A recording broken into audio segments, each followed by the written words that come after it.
اب بھی وہ اکلوتا آدمی تھا جس سے نعیمہ خوفزدہ نہیں تھی، لیکن محراب خان کو ندیم انکل سے کیا؟ تمہاری ماں نے اس سے شادی کر لی ہے۔ محراب خان کی سرخ آنکھیں لال کی طرح چمکیں۔ آپ جھوٹ بول رہے ہیں، وہ چلائی۔ ہوٹل کے ایک خاموش کونے میں نکاح ہوا تھا، تمہارے ماموں بھی آئے تھے، تمہیں نہیں بلایا؟ کیسے بلاتی؟ نوکری کے دستاویز میں بھی اس نے ظاہر کیا تھا کہ وہ بے اولاد ہے۔ محراب خان نے اس کا پیچھا کرنا نہیں چھوڑا تھا۔ وہ نعیمہ کے حالات کچھ دیر سے ہی صحیح پر جان جاتا تھا۔ وہ اس لیے کیا گیا ہوگا تاکہ میرا ایڈریس گمنام رہے۔ وہ اب پتے کی طرح کانپ رہی تھی، اس کی مضبوطی کسی بھید کی طرح کھل رہی تھی۔ 3 سال ہو چکے ہیں، تمہیں کیوں نہیں بتایا؟ اسے تم پر اعتبار نہیں تھا یا اسے تم سے سچ چھپانے کی عادت ہو گئی تھی؟ محراب خان بول رہا تھا، درِ سمین لاجواب تھی۔ محراب خان نے نکاح نامے کی فوٹو کاپی درِ سمین کے قریب پڑی کرسی پر رکھی۔ چند تصاویر بھی تھیں۔ درِ سمین کا سر چکرانے لگا۔ وہ سہارا لینے کے لیے اسی کرسی پر گر کر بیٹھی جس کو کچھ دیر پہلے غرور سے ٹھکرایا تھا۔ جو تم سے ایک سچ چھپا سکتا ہے وہ 1000 جھوٹ بھی بول سکتا ہے۔ اب یہاں تک آئی ہو تو اپنے اس شہری ذہن سے خود سچ جانچو، تمہاری مٹی یہی ہے۔ محراب خان نے اس کے دل و دماغ میں لگی آگ پر پھونکے ماری۔ وہ پہلی بار ندیم انکل سے ملی تھی تو وہ نعیمہ کے پرانے کولیگ تھے، بے ضرر سے انسان۔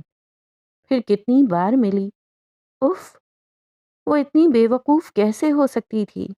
نعیمہ تو چھٹی لے کر لاہور آتی تھی، ساتھ ندیم ہر بار کیوں آ جاتا تھا؟ اس نے کبھی سوچا ہی نہیں۔ ہوٹل کے مالک سے لے کر چوکیدار تک ندیم سے پوچھتا تھا کہ نعیمہ کہاں ہے۔ سب جانتے تھے، وہی انجان تھی۔ اب اسے ظالمانہ سفر کی تھکاوٹ ہو رہی تھی، گلا سوکھ رہا تھا، سر پھٹ رہا تھا، اور محراب خان سکون سے دیکھ رہا تھا۔ وہ ننھی بچی یہ کیسے سوچ سکتی تھی کہ محراب خان کے پاس صرف ڈر کا ہتھیار ہے؟ ذہنوں کو قابو کرنے کے اس کے پاس کئی حربے تھے۔ وہ تھوڑی دیر لیٹ کے باہر آ گیا تھا۔ اپنے ٹھکانے پر واپس آ کر بھی آرام نہیں ملا تھا۔ وہ بے مقصد چلنے لگا۔ اس کے لیے زندگی کا سب سے مشکل کام سوچنا تھا۔ پچھلے کچھ گھنٹوں سے سوچیں یلغار کی طرح اس پر حملہ آور تھیں۔ کیا میں نے صحیح کیا؟ ذہن کا ایک حصہ باغی تھا، خان کا یہی حکم تھا۔ دوسرا حصہ تابع دار۔ وہ اونچائی کی طرف چلنے لگا۔ اس کا سانس مضبوط تھا، آرام سے نہیں پھولتا تھا۔ کیا وہ دوبارہ کبھی سامنے آئے گی؟ باغی حصہ سوچنے لگا۔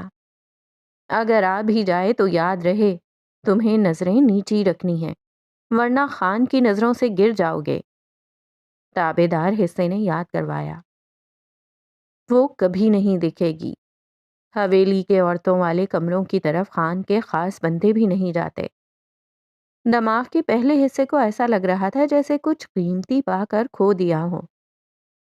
اگر اتنا یقین ہے کہ وہ نہیں دکھے گی تو پہاڑ والے باغیچے کی طرف کیوں جا رہے ہو؟ تابع دار حصہ اس پر ہنسا۔ اس کے قدم رک گئے۔ وہ انجانے میں کیا کر رہا تھا؟ وہ ایسا تو نہیں تھا جو الجھ جائے۔ اس کے ذمے ایک کام لگایا گیا تھا جو اس نے کر دیا۔ اب اسے جو ہوا وہ بھول جانا تھا، اسے کچھ یاد نہیں کرنا تھا۔ وہ رک کر خود کو سمجھانے لگا۔ ووہو! کسی کی چیخ بلند ہوئی۔ بشار نے نیچے وادی میں دیکھا۔ علاقے کے باہر سے آنے والی سڑک پر ایک سیاہ ہیولا تھا جو تیزی سے حویلی کی سمت آ رہا تھا۔ اسے دیکھ کر خوشی سے ایک بچہ چیخا تھا، ورنہ وہ ہیولا اتنا دور تھا کہ وہاں تک آواز نہیں آ سکتی تھی۔ بشار پہچان گیا، یہ زمان کی جیپ تھی۔ وہ حویلی واپس آ رہا تھا۔ بشار کمر کے پیچھے دونوں ہاتھ باندھ کر دیکھنے لگا۔ پل کے قریب پہنچ کر ہوا سے باتیں کرتی جیپ سست ہو گئی تھی اور پل سے گزر کر پھر سے فراٹے بھرنے لگی۔ بشار زمان سے سامنا نہیں چاہتا تھا۔ وہ واپس نیچے کی طرف چل دیا تاکہ بر وقت اپنے کمرے میں پہنچ جائے۔ لیکن قسمت نے اس کے راستے آسان کرنے چھوڑ دیے تھے۔ نیچے اترتے ہی 4 ملازم پانی کی مشین ٹھیک کر رہے تھے۔ اپنی فنکاریوں میں انہوں نے راستے میں بھی پانی پانی کر دیا تھا۔ اس کی بیلٹ ڈھیلی ہے، دوسری لگے گی۔ وہ ان کے سر پر پہنچا تو عادتاً مسئلہ حل کروانے لگا۔ بیلٹ ٹھیک ہے، بس پیچ کس دو، کسی نے دور سے آواز لگائی۔ وہ زمان تھا۔ بشار تحمل سے مڑا۔ میں دیکھ لوں گا، اس نے زمان کی طرف دیکھ کر کہا۔ تم خاص آدمی ہو، ان چھوٹے کاموں میں کیوں پڑ رہے ہو؟ زمان نے بھی آتشی نظریں دکھائیں۔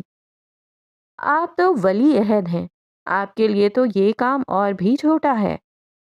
بشار نے دوبارہ آدمیوں کو دیکھا جو پریشان تھے کہ دونوں میں سے کس کا کہا مانے۔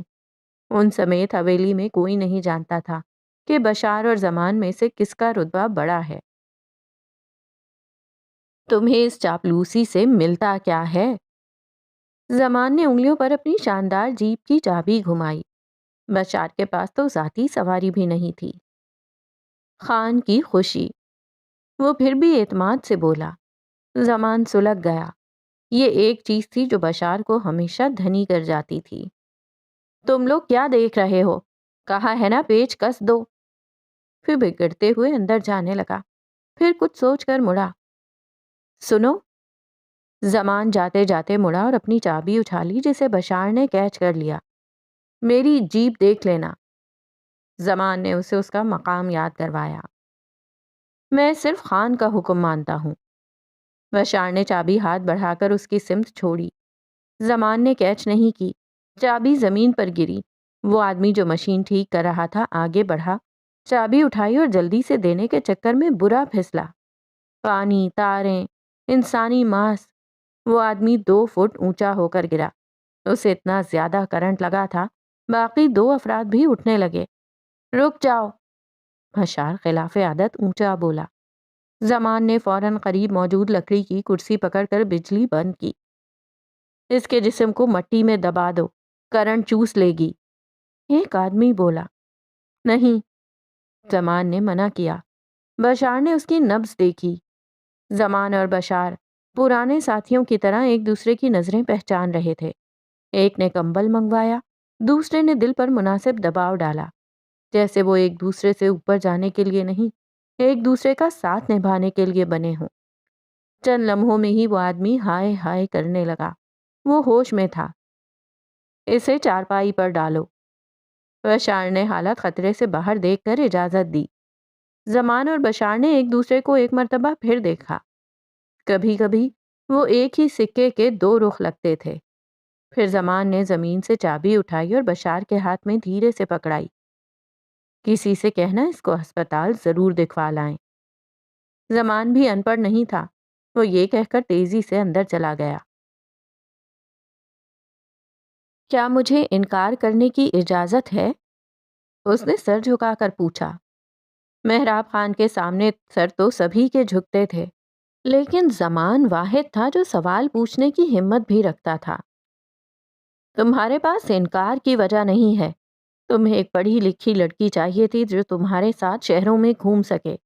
مجھے خاندان کی لڑکی چاہیے۔ اس کا حل یہی ہے کہ تم یونس کی بیٹی سے نکاح کر لو۔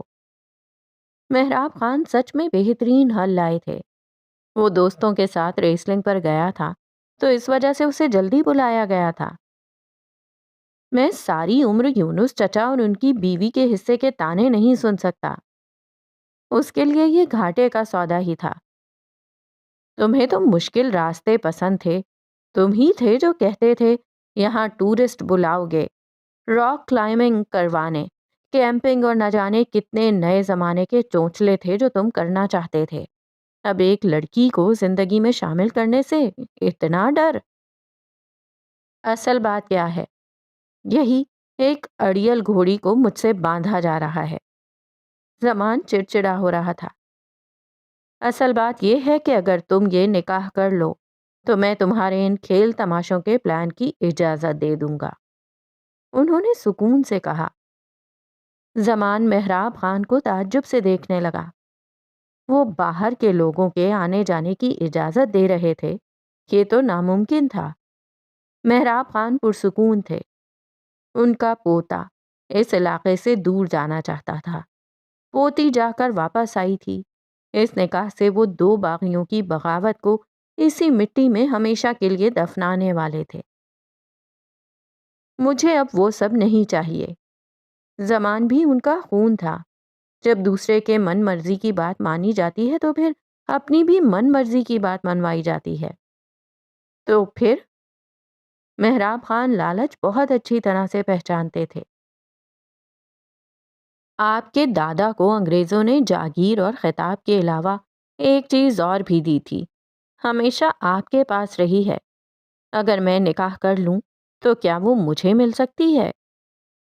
زمان نے اس بار سوال پوچھ کر سر ایک بار پھر جھکا دیا تھا، مگر نظریں نہیں۔ اس کی لالچی نظریں محراب خان کے چہرے پر گڑی تھیں۔ وہ اتنے لوگوں سے ملی تھی، اتنے نام سنے تھے، رشتے دیکھے تھے کہ کچھ سمجھ نہیں آ رہی تھی۔ اسے بس اپنی ماں سے بات کرنی تھی۔ ایسے نہیں ہو سکتا تھا کہ نعیمہ اس سے اتنی بڑی بات چھپا لے۔ جو لوگ اس کے آگے پیچھے پھر رہے تھے ان میں ایک نیلی آنکھوں والی بچی بھی تھی جو بہت صاف اردو بول رہی تھی۔ وہی اس کا کہا دوسروں کو سمجھا رہی تھی۔ تمہارا کمرہ؟ در سمین نے بچی سے پوچھا۔ وہ اس جھمگھٹے سے دور جانا چاہتی تھی جہاں سب اسے کسی عجوبے کی طرح دیکھ رہے تھے۔ میرا کمرہ؟ چلیں۔ بچی تو بہت خوش ہو گئی اور اس کا ہاتھ پکڑے اسے کھینچتی ہوئی لے جانے لگی۔ بچی کی ماں اور دادی نے روکنے کے لیے آواز بھی لگائی جو دونوں نے انسنی کر دی۔ وہ گھر تھا یا بھول بھلائیاں؟ ایک موڑ پھر دوسرا، 4 سیڑھیاں اوپر، پھر 3 سیڑھیاں دائیں طرف۔ انہیں چکراتے موڑ کاٹتے ہوئے اچانک سے اس کے سامنے ایک مرد آ گیا۔ پیمرا، دھیان سے، وہ لچ کر اپنی زبان میں بولا۔ بچی تو اس کی ٹانگوں کے کونے سے گزر گئی۔ در سمین اس آدمی سے ٹکراتے ہوئے بچی۔ زمان چچا، یہ میری نئی سہیلی ہیں، در سمین۔ بچی نے تعارف کروایا، پھر چھوٹا ہوا ہاتھ دوبارہ تھاما اور پھر سے لیے دوڑنے لگی۔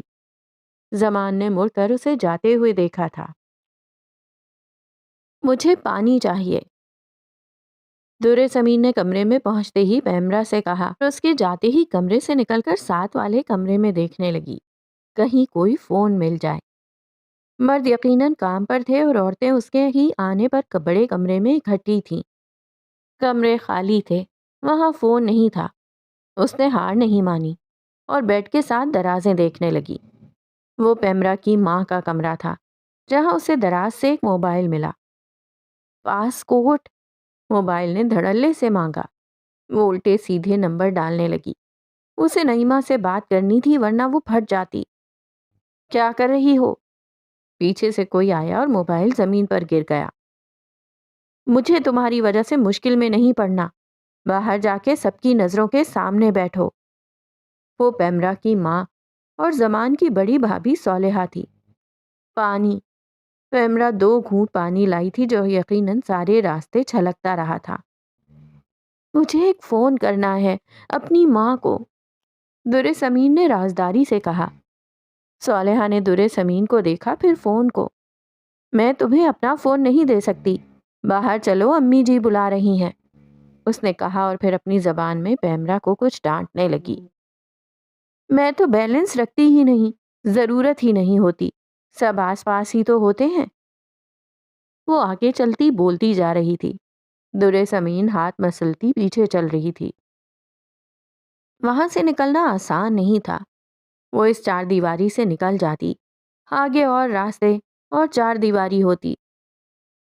کسی نے ضروری فون کرنا ہو تو یہ الٹے ہاتھ خان صاحب کا کمرہ ہے، اس کے کوریڈور میں فون ہے، صالحہ نے ہاتھ کے اشارے سے بتایا۔ در سمین نے فوراً مڑ کر دیکھا۔ پوری حویلی کی ایک ہی لائن ہے، ہمارے لیے بہت ہے، صالحہ نے پھر کہا اور رک گئی۔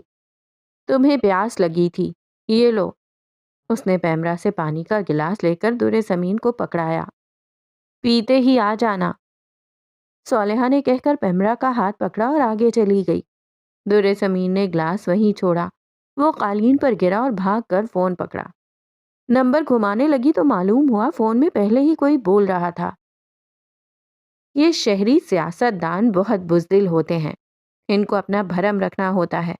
وہ تو بہت زور لگا رہے ہیں کہ فوراً گھر کی تلاشی لی جائے، لیکن میرے منہ میں خاک، میں تو ایسا سوچ بھی نہیں سکتا۔ فون پر کوئی کہہ رہا تھا، تم ان شہری لوگوں کو اپنی زبان میں سمجھا دو کہ مہراب خان کی زمین پر اس کا حکم چلتا ہے۔ مہراب خان کی گرج سنائی دی، سرکار میں غلام ہوں آپ کا، میں تو خود چاہتا ہوں یہ معاملہ ختم ہو، آپ بس بچی کا بیان دلوا دیں۔ وہ کوئی علاقے کا سیاست دان تھا جس کے شہری لیڈر کے ووٹ پھنسے تھے۔ کل کا سورج چڑھنے دو، وہ بیان ضرور دے گی۔ مہراب خان نے سکون سے کہا، بڑے کالج کا معاملہ تھا، بچی اگر میڈیا کے سامنے بیان دے دے۔ آگے سے ڈر کر آواز آئی، ہرگز نہیں۔ مہراب خان دہاڑے، اتنے میں کوئی اسے ڈھونڈتا پہنچ گیا، اسے فون رکھنا پڑا۔ اس کے کانوں میں زاہلہ زاہلہ کی آوازیں آ رہی تھیں۔ وہ زاہلہ نہیں تھی، وہ در سمین تھی۔ وہ یہ کیسے سب کو بتاتی؟ وزیر خان مسجد کے پیچھے سورج غروب ہونے کو تھا۔ وہ مسجد کی سیڑھیوں کے پیچھے دالان میں بیٹھے تھے۔ وہاں مختلف فوڈ کارٹنز تھے اور ان میں سے ہی ایک سے ان تینوں نے کھانا کھایا تھا، لائبہ، اس کی امی راحت اور اس کے ابو جاوید فاروقی۔ بل؟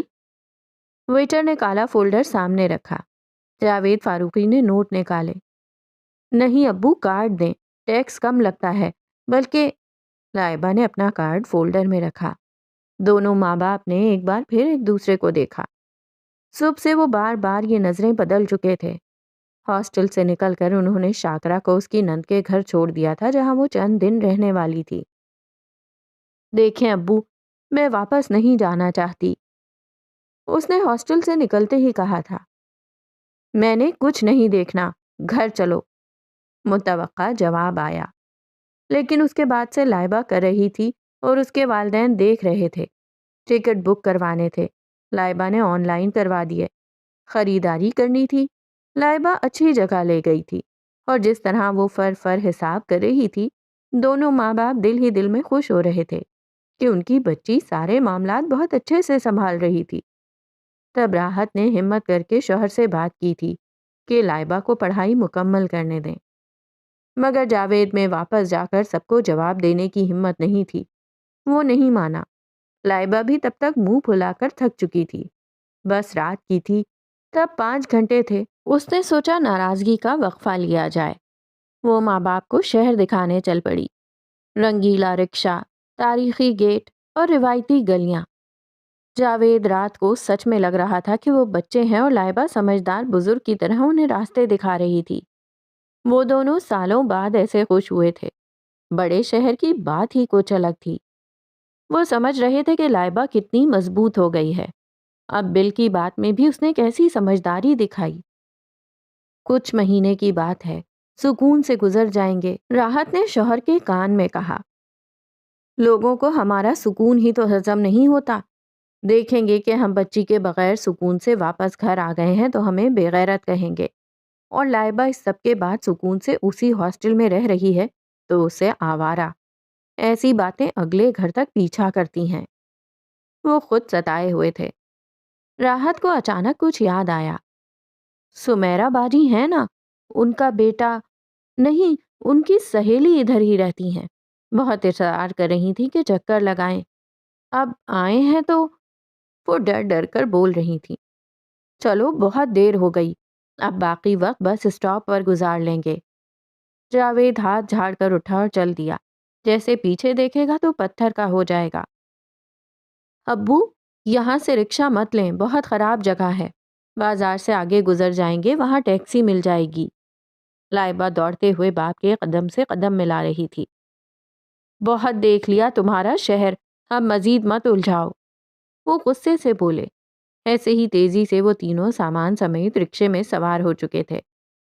آخر باغی چڑیا کے پر کاٹ لیے گئے۔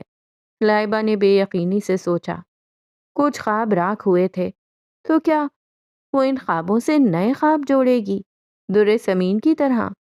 شاید یہ صحیح ہی تھا کہ وہ دونوں یہاں سے چلی جائیں اور کبھی واپس نہ آئیں۔ دونوں میں سے ایک بھی پیچھے رہ جاتی تو دوسری کو کھوجتی رہتی۔ اس نے باہر مٹیالہ آسمان دیکھا اور اس کی نظروں کے سامنے آسمان الٹا ہو گیا۔ ایک ٹرک سے آگے بڑھنے کے چکر میں رکشہ کھڈوں والی سڑک پر ایسے بے توازن ہوا کہ قلعہ بازی ہی کھا گیا۔ ان کی چیخیں بلند ہونے سے پہلے رکشے کے پرخچے اڑ گئے تھے۔ ہر افسر اپنے علاقے کا ذمہ دار ہوتا ہے۔ اس کے علاقے سے بات نکل جاتی ہے تو اگلے علاقے والا اس کیس کا ذمہ دار ہوتا ہے۔ جس طرح تم چاہ رہے ہو ایک کیس کی پیروی نکل جاؤ، سب یہ کرنے لگے تو سارے پولیس والے سفر میں ہی رہیں۔ بہت سادہ سی بات تھی جو ستار کو ہچے کر کے بتانی پڑی تھی۔ عادل نے جو کیا اس کے بعد دوسروں پر کیا بھروسہ کروں؟ وہ اب بھی اس کیس سے دستبردار ہونے کو تیار نہیں تھا۔ تم اس کیس کو اتنا پرسنل نہ لو۔ تم نے کوئی غفلت نہیں کی، لیکن اب یہ جن کے علاقے کا کیس ہے اب ان کی سردردی ہے، ستار نے کہا۔ وہ اتنا شاطر ہے کہ میرے ہاتھوں سے نکل گیا۔ ویسے ایک بگڑے بچے کی طرح اڑ گیا تھا۔ اول تو تلاشی کے آرڈر نہیں ملیں گے، مل بھی جائیں تو وہ لڑکی کہیں اور چھپا دیں گے، مار بھی ڈالیں گے اور کسی اور کو اس کی جگہ لا کر دکھا دیں گے۔ یہ انا کے مسئلے ہوتے ہیں جو اپنوں کو نگل کر جشن مناتے ہیں۔ چھوڑو، 100 میں سے 10 کے ساتھ سے نکل ہی جاتے ہیں۔ اس نے پھر تسلی دی۔ ہم اتنے بے اختیار نہیں ہیں کہ کچھ نہ کر سکیں۔ وہ دل ملایا۔ اب کیا کرنا چاہتے ہو؟ ستار نے پوچھا۔ مجسٹریٹ کی پیشی۔ اس بار وہ سکون سے بولا تھا۔ بشار کو مہراب خان نے پھر ایک اہم کام دیا تھا۔ وہ بیٹھک میں تھے اور اپنے کمرے سے کچھ اہم منگوایا تھا۔ ان کا پرسنل گارڈ بننے کے بعد بھی وہ بہت عرصے ان راستوں میں گمنام پھرتا تھا۔ اس کی سنہری گھڑی چمکی۔ بشار خاموش تھا۔ مہراب خان کے کمرے کا راستہ ماضی یاد کرنے لگا۔ ذاتی گارڈ بننے کے بعد بشار اور یاسین زیادہ وقت مہراب خان کے کمرے کے باہر رہتے تھے، لیکن رات کے کھانے کے وقت وہ اب بھی اپنے پرانے ٹھکانے پر آ کر سب کے ساتھ کھانا کھایا کرتے تھے۔ سب پرانے دوست جو کبھی بستی میں ساتھ رہتے تھے مل کر کھانا کھا رہے تھے، لیکن یاسین کے گلے میں نوالے پھنسنے لگے تھے۔ اکیلے آدمی کی بادشاہت تو ہو سکتی ہے، گھر نہیں۔ آج مجھے اچھی تنخواہ ملتی ہے۔ خان سے ملنے کے لیے لوگوں کو میرے پاس سے ہو کر گزرنا پڑتا ہے۔ جتنا میرے باپ کا گھر تھا اتنا آج مجھ اکیلے کا کمرہ ہے، مگر اکیلے کا ہے، گھر نہیں ہے۔ یاسین کی نوکری کو اتنا وقت گزر چکا تھا کہ اس عالی شان نوکری کا نشہ زائل ہونے لگا تھا۔ وہ اگلے خواب دیکھنے لگا تھا، یا یوں کہیں پچھلے خواب۔ بشار بھی موجود تھا اور مناسب نوالے اچھی طرح چبا کر نگل رہا تھا۔ گھر وہ کیا ہوتا ہے؟ اب تو یاد بھی نہیں۔ اجمل نے بھی سرسری کہا۔ میرے باپ کا گھر چھوٹا تھا مگر گھر تھا، یاسین نے یاد کیا۔ باقی سب کھانا چھوڑ کر حیرت سے سوچنے لگے۔ بشار کھاتا رہا۔ میری ماں ہمیشہ ڈانٹتی تھی کہ میں کپڑے گندے کر دیتا ہوں۔ اب مجھے سجلی وردی میں دیکھتی تو کتنا خوش ہوتی۔ اجمل بھی یادوں کے گرداب میں پھنسنے لگا۔ میرا چھوٹا بھائی ہر وقت میری نقل کرتا تھا، اب ہوتا تو وہ ٹریننگ لے رہا ہوتا۔ یاسین نے اب مہراب خان کو بہت قریب سے دیکھا تھا۔ حال کے ساتھ ماضی بھی کھلنے لگا تھا۔ یاسین اور اجمل کی گفتگو میں 2 لڑکے اور شامل ہو گئے۔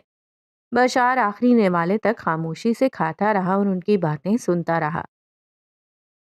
جن گھروں کو تم یاد کر رہے ہو، گنڈوں نے ان گھروں کو قبر بنا دیا تھا۔ ہمیں نہ مٹی میں جگہ ملی تھی نہ ہی زمین اپنی رہی تھی۔ مہراب خان نہ ہوتا تو آج ہم نہ ہوتے۔ بشار نے آخری نوالا نگلا۔ سب خاموش ہو کر اس کو دیکھنے لگے۔ وہ بہت کم بولتا تھا، مگر ایسے بولتا تھا کہ سب چپ رہ جاتے تھے۔ بشار نے اپنی تھالی اٹھائی اور چلا گیا۔ اسے وقت کی قدر تھی۔ باقی سب ادھورے نوالے لے کر ایک دوسرے کا منہ دیکھنے لگے۔ وہ گنڈے اب کہاں ہوں گے؟ یاسین بہت خطرناک باتیں سوچ رہا تھا۔ مہراب خان کے ڈر سے دوبارہ نہیں آئے، ایک لڑکے نے کہا۔ اس علاقے میں مہراب خان کی مرضی کے بنا پتا بھی نہیں ہلتا۔ وہ گنڈے کیسے آ گئے؟ اگر آ گئے تو مہراب خان کے بندے ان کو روک کیوں نہ سکے؟ قتل عام والا واقعہ 7 سال پرانا تھا۔ وہ غنڈے جنگلی تھے، یاد نہیں کیسے طاقت سے ساری بستی نے چھوڑ دی تھی۔ اگر وہ غنڈے اتنے ہی طاقتور تھے تو محراب خان کے آدمیوں کو کچھ کیوں نہ کہہ سکے؟ اجمل نے بھی سوچا۔ الائچی کے باغ کی نگرانی اجمل کو مل گئی تھی۔ وہ روز وہاں جاتا تھا جہاں 7 سال پہلے ان کے گھر تھے جو اب ختم کر دیے گئے تھے یا گودام بنا دیے گئے تھے۔ اب ان باتوں کا کیا فائدہ؟ وہ ماضی تھا۔ یہاں پر آنے کے بعد ہم سے کسی معاملے میں زیادتی نہیں ہوئی۔ ان کا دیا کھانا قبول کر رہے ہیں، تنخواہ لے رہے ہیں، مطلب وہی مالک ہیں ہمارے۔ دوسرے لڑکے نے یاد دلایا، ہماری زمین ان کی ہو گئی۔ کیسے؟ وہ ہمارے باپ کے بعد ہماری ہونی چاہیے تھی۔ یاسین کے پاس اب طاقت بھی تھی اور عقل بھی، لیکن ہم بچے تھے، ہم کیا کر سکتے تھے؟ اجمل نے ہاتھ ملتے ہوئے دیکھا۔ اب تو بچے نہیں رہے، یاسین نے چالاکی سے کہا۔ کیا کریں گے؟ اپنی زمین مانگیں گے؟ اجمل کے ہاتھ کانپ رہے تھے۔ پہلے مجھے میرا شک آزمانے دو۔ اگر اس کے پیچھے محراب خان کا ہاتھ ہے تو سوال ہوگا کہ ہم اب کیا کر سکتے ہیں۔ یاسین صحیح باغی ہو گیا تھا۔ اس رات 7 بجے تو ان میں اضطراب تھا، بے چینی تھی، بے سکونی تھی اور سازش تھی۔ محراب خان عصر کے بعد اپنے کمرے کے آگے بنے بڑے دالان میں بیٹھتے تھے۔ اونچائی پر بنے اس کمرے سے نیچے ساری وادی نظر آتی تھی۔ ان کی نظر سفید یونیفارم میں داؤ پیچ سیکھتے بچوں پر ٹکی رہتی۔ ان کے نزدیک یہ ان کی سب سے بڑی کامیابی تھی۔ ایک ہرول دستہ جو ان کی وفاداری کا دم بھرتا تھا۔ وہ 8 بچے ابتدا تھے، اب بخوشی اور بچے بھرتی ہونے لگے تھے۔ اب بھی 15 بچے تھے جو تربیت حاصل کر رہے تھے۔ محراب خان ساری شام ان کو نئے گر سیکھتے دیکھتے اور فراغت ہوتی تو رات کو ان کی موسیقی سن کر ہی اٹھتے۔ دوسرا کوئی جانتا ہو نہ ہو، یاسین اور بشار ان کی روٹین اچھے سے جانتے تھے۔ یہی وقت ان کو بھی فراغت کا ملتا تھا۔ دونوں سرخ چادر لہرائے جانے کے بعد خود بھی اپنے ٹھکانے پر چلے جاتے تھے۔ اس روز محراب خان عصر کے بعد دالان میں بیٹھے تھے۔ سامنے شطرنج تھی جو وہ سفید اور کالے دونوں رنگوں سے خود ہی کھیل رہے تھے۔ وہ اکیلے کھیلتے تھے، انہیں ہارنے سے ڈر نہیں تھا، مگر کوئی ایسا ان کی نظر میں نہیں تھا جسے مقابلے کی دعوت دیں۔ اجمل کی باغ پر ڈیوٹی تھی۔ بشار اور یاسین کھانے کے بعد وہاں سے جا چکے تھے۔ اپنا گھر، اپنے لوگ تھے، اس وقت گارڈز کی ضرورت نہیں تھی۔ بشار میں ایک عجیب والہانہ خون تھا، ایک کا ہو کر رہتا تھا۔ وہ سب سے بات کرتا تھا، ان کی خبر رکھتا تھا، مگر دل اس کا صرف محراب خان سے لگا تھا۔ بشار دلشاد سے ان بچوں کے بارے میں بات کرنے لگا۔ یاسین نے اپنے 3 دوسرے دوستوں کو اشارہ کیا۔ وہ چاروں خاموشی سے وہاں سے نکل گئے۔ یہ 4 لڑکے ان اولین 8 لڑکوں میں سے تھے جنہوں نے اپنے پیاروں کا قتل و غارت اپنی آنکھوں سے دیکھا تھا۔ چاروں لڑکے خون کے پیاسے تھے۔ وہ محراب خان کے کمرے میں مختلف راستوں سے داخل ہوئے۔ ان کی طرف محراب خان کی پیٹھ تھی۔ وہ کرسی پر بیٹھے محراب خان کی پشت اور پگڑی دیکھ سکتے تھے۔ یاسین نے جیب سے بندوق نکالی۔ صرف اس کے پاس بندوق تھی۔ اس نے دور سے ہی نشانہ لگایا۔ بندوق چلی مگر گولی نہ نکلی۔ اس میں گولی نہیں تھی۔ یاسین شوق ہوا، مگر وقت سوچنے کا نہیں تھا۔ اس نے ساتھیوں کو اشارہ کیا۔ ایک نے کرسی کے پیچھے سے ہی رومال ڈال کر پگڑی کے نیچے گردن دبوچی۔ دوسرے نے منہ پر ہاتھ رکھ کر سینہ خنجر سے لہو لہان کر دیا۔ تیسرا اور چوتھا ہاتھ پاؤں پکڑے تھے۔ ان پر جنون سوار تھا۔ ان کو بوکھلاہٹ نظر آ رہی تھی۔ وہ نہ چہرہ دیکھ رہے تھے، نہ تکلیف سے پھڑپھڑاتا جسم۔ انہیں اپنے گھر والے یاد تھے۔ اپنی بے فکر زندگی کو وحشیانہ بنانے کا غم تھا۔ انہیں وہ تسکین چاہیے تھی جو محراب خان نے ان سے چھین لی تھی۔ اس وقت ان کے سر پر صرف بدلہ سوار تھا۔ نفرت انسان کو اندھا کر دیتی ہے، اس لیے میں نے خود کو دشمنی میں بھی کبھی نفرت کرنے کی اجازت نہیں دی۔ محراب خان کی آواز آئی۔ یاسین نے ایک اور خنجر مارا، باقی بھی ڈر گئے۔ یوں لہو لہان ہو کر وہ کیسے بول رہا تھا؟ میں اگر نفرت میں اندھا ہو جاتا تو تم لوگوں کو یہ زندگی نہ دیتا جو تمہیں ملی ہے۔ میں نے تمہارا مستقبل سنوار دیا تھا۔ محراب خان اب بھی بول رہے تھے۔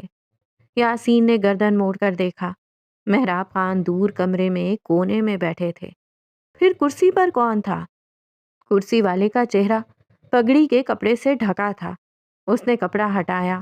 وہ اجمل تھا، انہی کا پیارا ساتھی۔ محراب خان کی کرسی پر اس کی پگڑی پہنے اس کے لیے آئی موت اجمل کے حصے آئی تھی۔ یاسین نے خوف سے محراب خان کو دیکھا۔ تم سامنے سے وار کرتے تو تمہارا دوست بچ جاتا، تم نے بزدلی کی۔ محراب خان شاطر مسکراہٹ سے ہنسا۔ یاسین چاقو لے کر دگنے غصے سے اس کی طرف بڑھا۔ راستے میں بشار آ گیا۔ اس نے محراب خان کی سمت اٹھنے والے خنجر کو راستے میں ہی روک لیا۔ پھر شور ہوا اور دوسرے لوگ بھی آ گئے۔ جہاں میری نظر نہیں ہے وہاں میرے جانثاروں کی نظر ہے۔ محراب خان سکون سے دیکھ رہے تھے۔ ایک اکیلے بشار نے چاروں کو چت کر دیا تھا۔ وہ ان کا پلان جانتا تھا اور اس نے 3 روز پہلے ہی محراب خان کو سارا پلان بتا دیا تھا۔ یاسین اور دوسرے غداروں کو پکڑ لیا گیا تھا۔ مجمع لگ گیا تھا۔ محراب خان کرسی سے اٹھے۔ سیدھا کھڑے ہو کر انہوں نے بشار کو دیکھا۔ 5 اپنے غدار نکل آئے۔ اس کا غم نہیں ہے، خوشی اس کی ہے کہ تم جیسا ایک وفادار مل گیا ہے مجھے۔ انہوں نے بشار کے کندھے پر ہاتھ رکھا اور اس کی آنکھوں میں دیکھ کر فخر سے کہا۔ اس کو لوگوں نے پستول پکڑا دی تھی، مگر اندر سے وہ ایک فرما بردار بچہ تھا جس نے باپ کا پیار نہیں دیکھا تھا۔ اب وہ پیار وہ محراب خان میں کھوجتا تھا۔ بشار خان، آج میں تمہیں اپنے نام پر نام دیتا ہوں۔ آگے تمہیں جائیداد بنانے کا حق ہوگا اور میرے معاملوں میں مشورہ دینے کا بھی۔ تم آج سے میرے خاص بندے ہو۔ فی الحال یہ رکھو۔ یہ کہہ کر محراب خان نے اپنے ہاتھ میں پہنی بیش قیمتی سنہری گھڑی اتار کر بشار کو دے دی۔ بشار کا سر بلند ہو گیا، سینہ چوڑا ہو گیا۔ اس نے تو زندگی پالی تھی۔ اس کے بعد سے وہ محراب خان کے اور قریب آ گیا۔ اس نے ہر موقع پر اپنی وفاداری کا ثبوت دیا، اتنا کہ محراب خان کو اس پر اندھا اعتماد ہو گیا۔ اب وہ اکیلے شطرنج نہیں کھیلتے تھے، بشار ان کے ساتھ چالیں چلتا تھا۔ جہاں تک بشار کا سوال تھا، وہ تو تھا ہی اندھا۔ محراب خان کی آنکھوں سے دیکھتا تھا، ان کے دماغ سے سوچتا تھا اور صرف ان کی سنتا تھا۔ وہ ایک روبوٹ تھا جس کا ریموٹ محراب خان کے ہاتھ میں تھا۔ میرے بیٹے یونس کی بیٹی ہے زہلا، جس کو اس کی بد دماغ ماں کہیں لے گئی ہے۔ کئی بار میں اس کے پہنچنے کے قریب ہوا مگر وہ مل نہ سکی۔ اب یہ کام تمہیں کرنا ہے۔ اسے یہاں لے کر آؤ۔ وہ خوشی سے نہیں آئے گی، ضرورت پڑے تو 2 تھپڑ بھی جڑ دینا، تمہیں اجازت ہے، لیکن اس کو لے کر آؤ، بلکہ 2 تھپڑ تو لگا ہی دینا تاکہ بات مان جائے۔ محراب خان نے اسے بلا کر کہا تھا، جو حکم۔ وہ ہمیشہ کی طرح بغیر کچھ پوچھے سر جھکا کر جانے لگا۔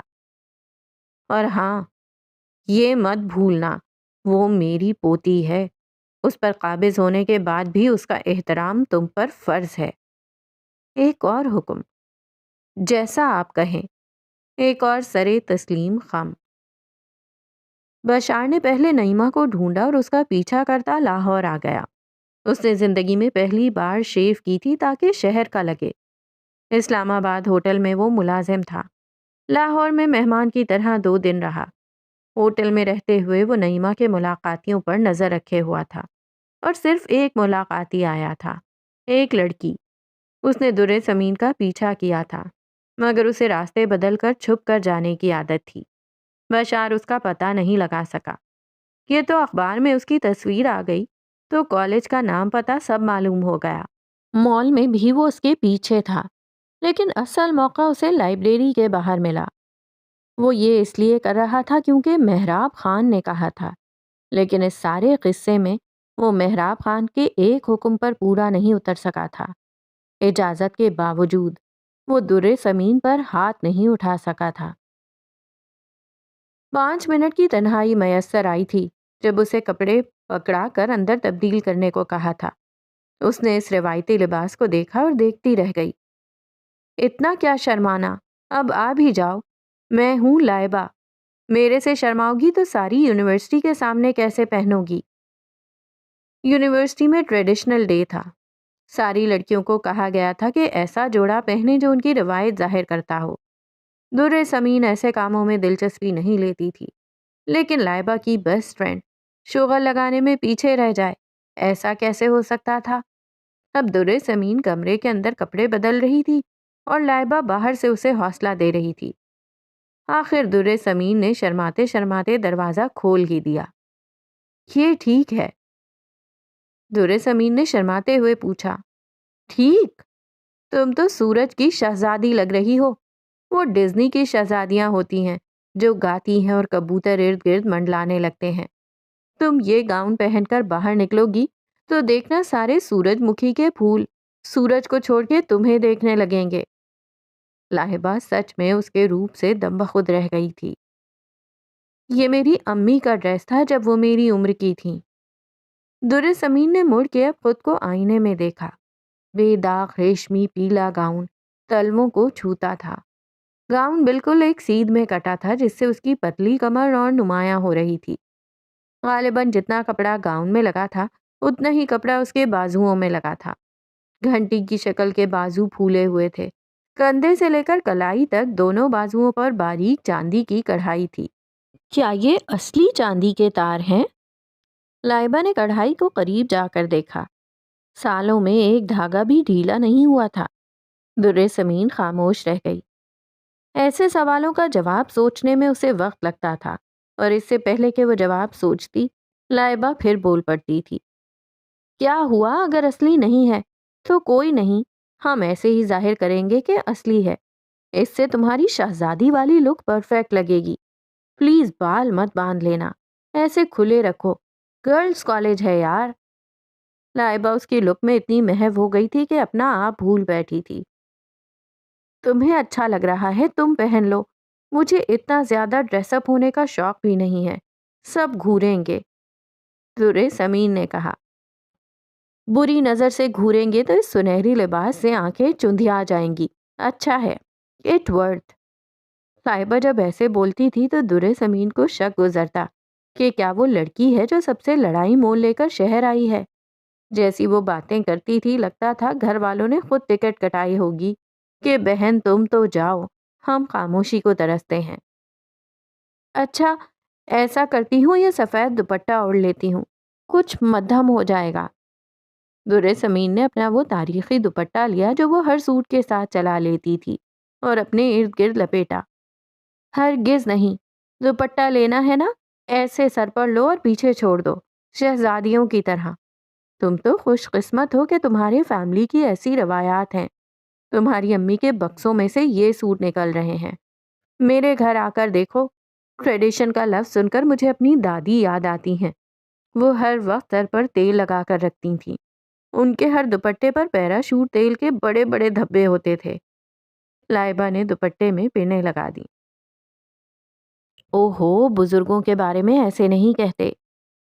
میرا ماننا ہے کہ منہ پر نہیں کہتے، تم بھی کبھی کبھی کہہ لیا کرو، دل ہلکا ہوتا ہے۔ اچھا ایسا کرو، یہ میرا ہار دیکھو، یہ سر پر پہن لو، ماتھا پٹی لگے گی۔ اف، کیا لگ رہی ہو۔ لائبہ تو اس کی بلائیں لیے جا رہی تھی۔ مجھے اتنا تیار کر دیا ہے، تمہارے اپنے کیا ارادے ہیں؟ فکر ناٹ، میرے ارادے تو ایسے ہیں کہ کوئی تمہاری طرف دیکھے گا بھی نہیں۔ جب لائبہ تیار ہو کر بڑے ہال میں پہنچی تو سچ میں ہر طرف لائبہ لائبہ ہو رہی تھی۔ اس نے لمبا کرتا پہن رکھا تھا جس کی ایک جیب سے رومال لٹک رہا تھا۔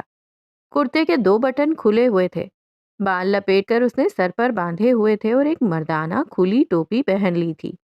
پیروں میں جرابوں کے ساتھ مردانہ چپل تھی اور کمر جھکا کر چلتے ہوئے وہ ایک بوڑھے آدمی کا نقشہ پیش کر رہی تھی۔ آتے ہی اس نے اپنا موبائل گرا دیا۔ دادا جان یہ لیں۔ لڑکی نے اس کو موبائل اٹھا کر واپس کیا۔ جیتی رہو بیٹا، میرا موبائل تو تمہارے جی پی اے سے بھی زیادہ گرتا ہے۔ وہ کسی بزرگ کی مزاحیہ اداکاری کرتے ہوئے بولی۔ سب لائبہ کے انداز سے ہنس ہنس کر دوہرے ہو رہے تھے۔ در سمین دور کھڑی سوچ رہی تھی، اچھا ہی کرتے تھے اس کے گھر والے، جو اس کو پڑھائی کے لیے دوسرے شہر نہیں بھیجتے تھے۔ انہیں معلوم تھا کہ خاندان کا نام ایسے روشن کر سکتی ہے۔ اس نے کپڑے بدل لیے تھے، ویسا ہی گاؤن تھا مگر سرخ۔ عصمت مہراب خان کی بڑی بہو تھی۔ وہ اب در سمین کے بالوں کی خاص چوٹیاں بنا رہی تھی۔ تمہاری ماں کے بال بھی ایسے ہی گھنے تھے، میں کہتی تھی اسے میں سوار دوں، مگر شہری نخرا تھا، ہاتھ تک نہیں لگانے دیتی تھی۔ عصمت کا کہنا در سمین کو اتنا برا نہیں لگا جتنا لگنا چاہیے تھا۔ کیا وہ نعیمہ سے متنفر ہو رہی تھی؟ یہ صالحہ میری بڑی بہو ہے، اس کا خاوند بہت سیدھا ہے، بالکل میرے شوہر تمہارے یوسف چچا کی طرح، اونچی آواز میں بات بھی نہیں کرتا۔ خان صاحب کو ہمیشہ میرا دوسرا بیٹا زمان پسند تھا، وہ ان جیسا ہے۔ وہ اب اسے کچھ زیور پہنا رہی تھیں۔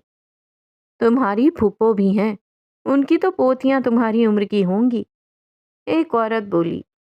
غالباً پرانی ملازمہ تھی، وہ بھی کمال بے تکلفی سے اس کے ناخن رنگ رہی تھی۔ در سمین خود کو کسی دلدل میں دھنستا ہوا محسوس کر رہی تھی۔ چلو جلدی سے مہندی بھی لگا دو، عصمت نے کہا۔ در سمین نے ہاتھ کھینچ لیا۔ کیوں؟ مجھے نہیں لگوانی، یہ زیور میں نے کچھ نہیں پہننا۔ وہ سب کچھ دھکیل کر دور ہونے لگی۔ یہ تو روایت ہے، دلہن کو مہندی نہیں لگے گی تو کس کو لگے گی؟ ملازمہ نے ڈپٹ کر کہا۔ دلہن؟ در سمین اس دلدل میں دھنس گئی۔ ہاں، تمہارا نکاح ہے ابھی زمان کے ساتھ، عصمت نے سفاکی کی حد تک سرد لہجے میں کہا۔ پھر در سمین کا واویلا دھکم پیل ان عورتوں کی مرضی کے آگے ذرا بھی نہیں چلی۔ مہراب خان کی بیٹھک میں سارا خاندان جمع تھا۔ ملازموں کو خاص طور پر دور رکھا گیا تھا۔ در سمین اگر واویلا کرتی تو یہ بات گھر کے افراد تک محدود رہنی چاہیے تھی۔ گھر کی عورتیں بھی ایک طرف موجود تھیں اور اس بار کوئی پردہ نہیں کروایا گیا تھا۔ مہراب خان چاہتے تھے کہ اب جو ہونے لگا ہے وہ در سمین کی آنکھوں کے سامنے ہو، وہ دیکھے کہ زمان کتنا خاص ہے۔ فخر سے اس رشتے کو قبول نہ بھی کرے تو کم از کم اس کی مزاحمت جواب دے جائے۔ ایسا رشتہ اس نے خواب میں بھی نہیں سوچا ہوگا۔ زمان ہمیشہ سے میرا چہیتا رہا ہے، اس لیے کیونکہ زمان میں وہ مضبوطی ہے جو اس جاگیر کو چلا سکتی ہے۔ بدقسمتی سے میرے اپنے بیٹوں میں وہ نہیں آئی۔ مہراب خان نے اپنے چہرے پر یوسف خان کی نگاہ محسوس کی۔ باپ کو نیچے دکھا کر بیٹے کو اٹھایا جا رہا تھا۔ بہت خوب۔ یوسف خاموش رہا۔ ابھی زمان نے میری رضامندی کے آگے سر جھکا کر مجھے وہ خوشی دی ہے کہ دل کر رہا ہے اپنی سب سے قیمتی چیز اسے دوں۔ در سمین کو قیمتی چیز سے مراد وہ ہے۔ مہراب خان نے اپنے ہاتھ میں پکڑی چھڑی کو مخصوص انداز میں زمین پر مارا۔ دروازہ کھلا اور بشار ایک لکڑی کا بکسا لیے اندر داخل ہوا۔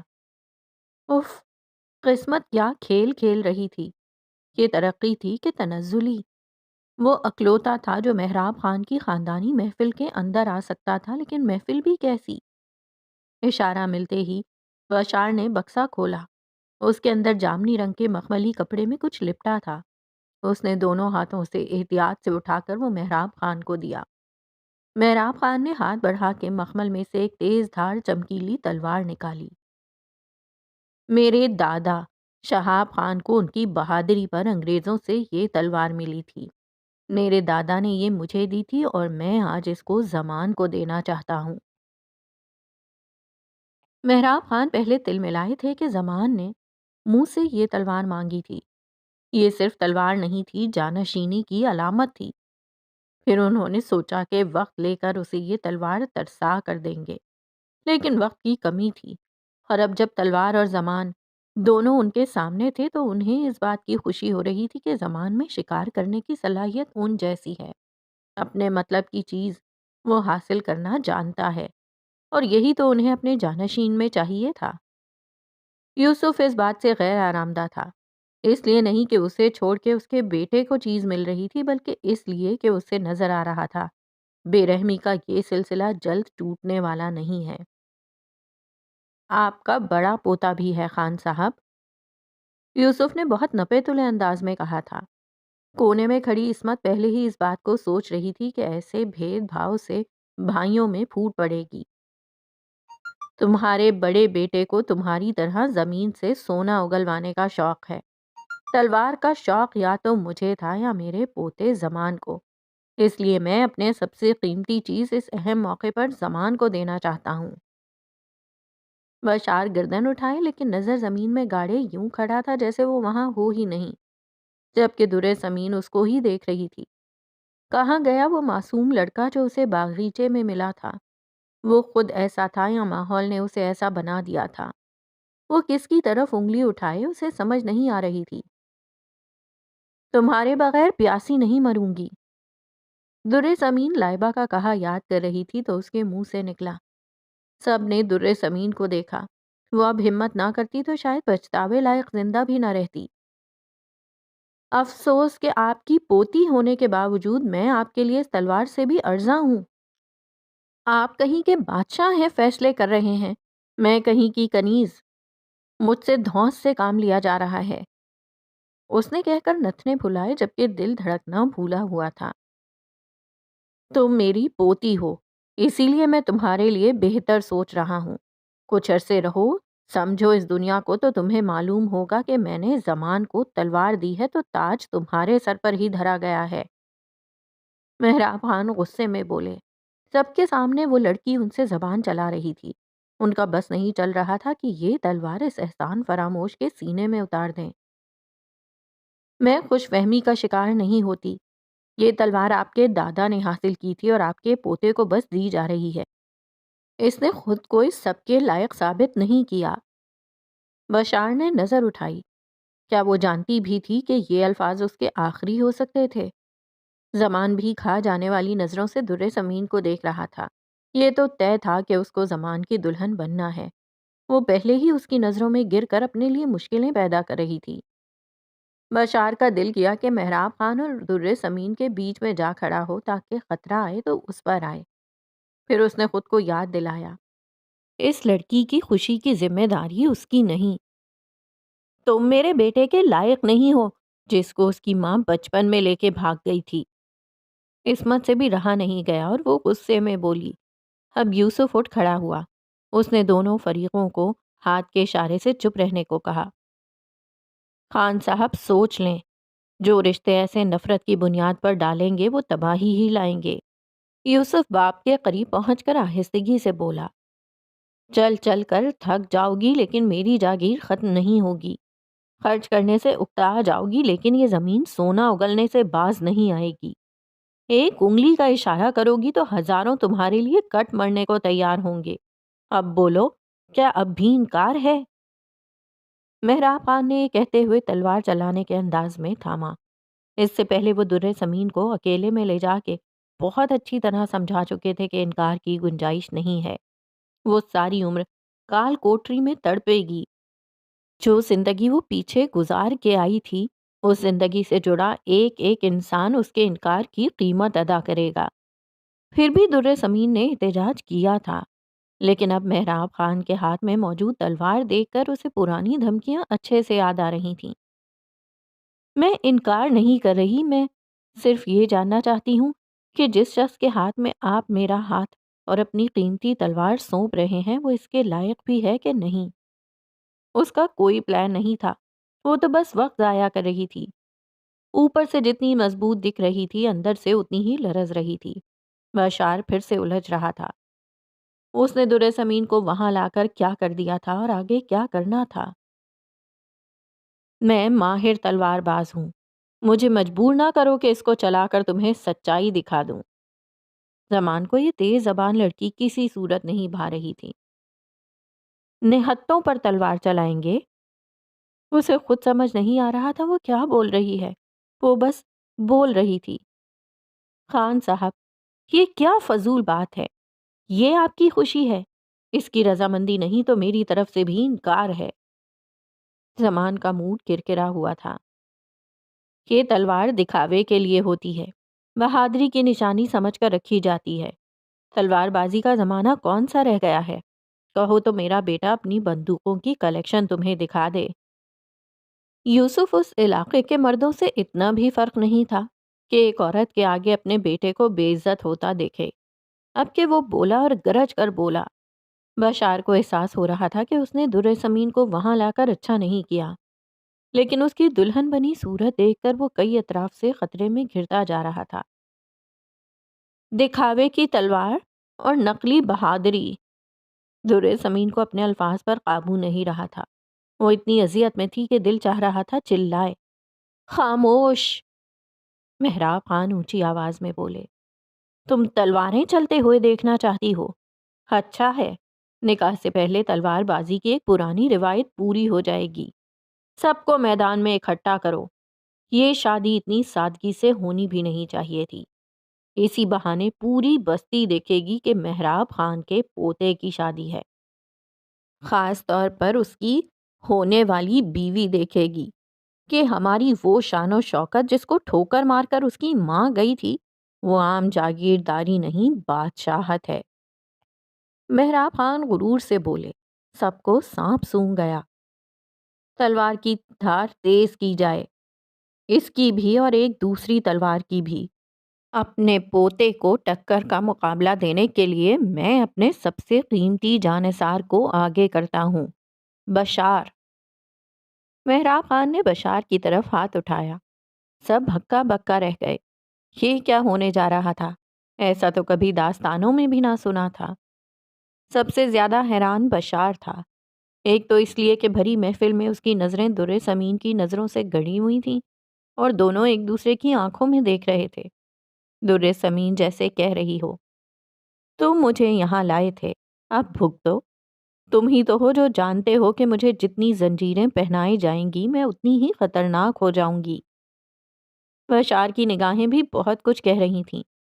بھری محفل میں محراب خان اور اس کی اولاد کے سامنے اس کی پوتی کو اس کی آنکھوں میں آنکھیں ڈال کر دیکھ رہا تھا اور کہہ رہا تھا، مقابلہ ایک سا ہوگا، ہتھیار ایک سے ہوں گے، تربیت ایک سی ہے، لیکن کیا جیتنے والے کو انعام بھی ایک سا ملے گا؟ دونوں نے تلوار اور ڈھال پکڑ لی تھی۔ دونوں کثرتی جسم کے مالک تھے۔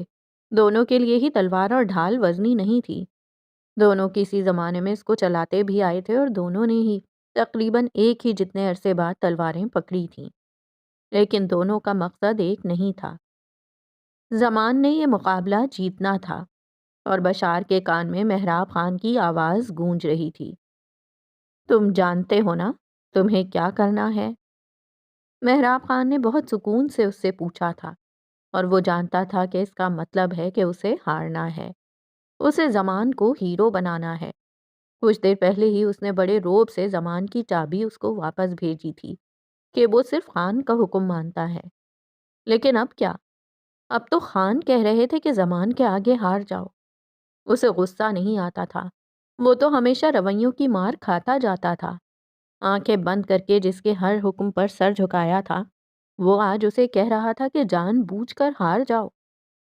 یہ احساس ہی بہت تکلیف دہ تھا کہ اتنے سالوں کی بے لوثی کے باوجود وہ آج بھی ایک یتیم بچہ تھا بس۔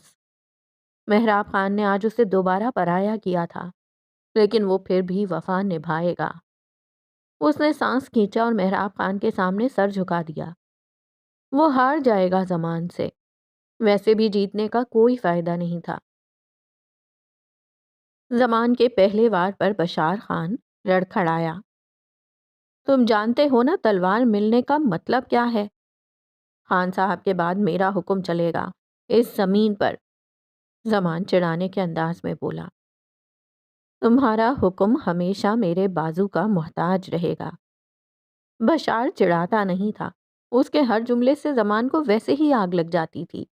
اب کے زمان نے اوپر نیچے زوردار وار کیے اور بشار نے بڑی مہارت سے ان کو روک کر جوابی حملہ کیا۔ تم جس خان کی خوشی کے لیے سارے کام کرتے ہو، انہیں میری خوشی اتنی عزیز ہے کہ ایک بار کہنے پر یہ تلوار میرے ہاتھ میں دے دی۔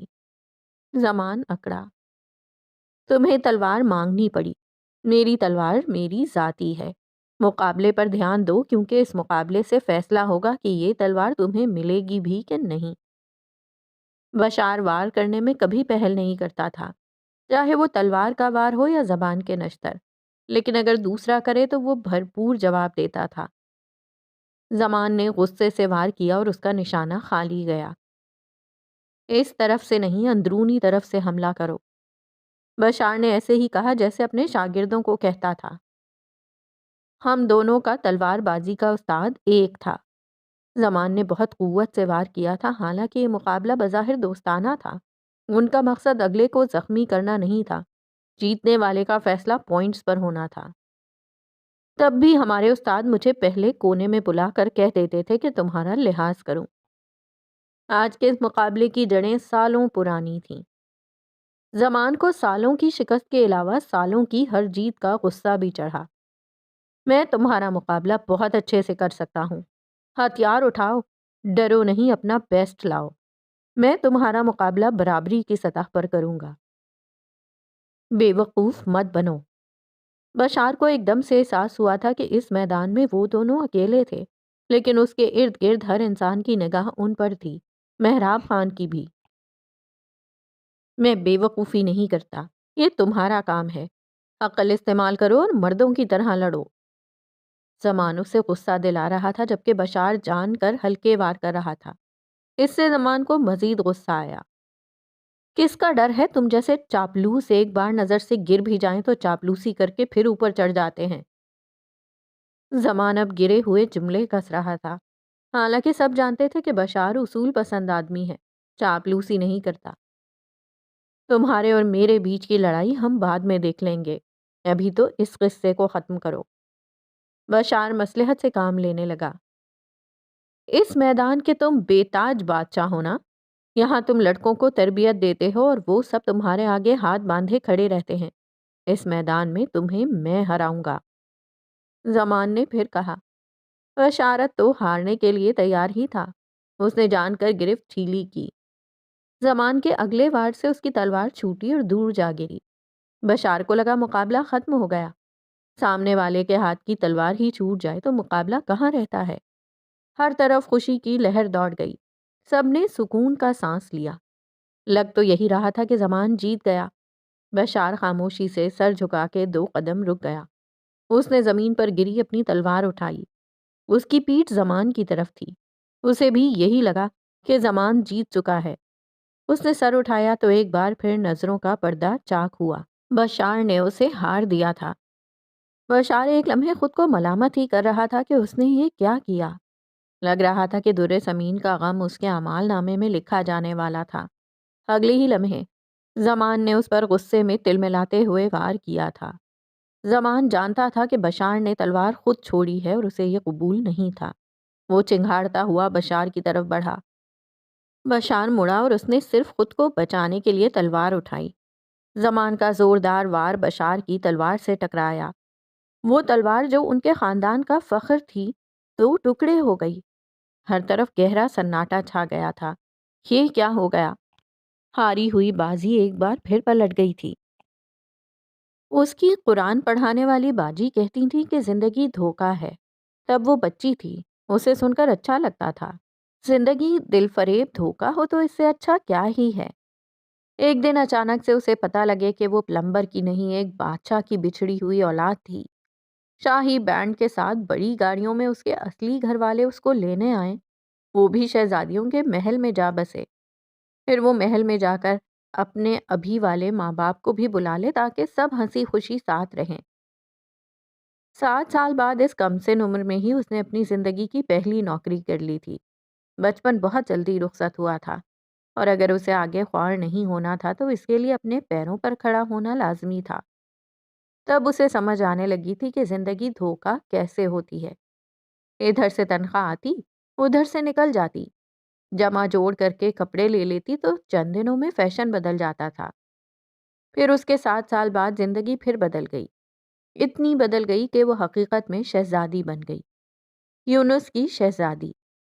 مگر وقت کبھی پہلے ایک سا رہا ہے جو آگے ایک سا رہے۔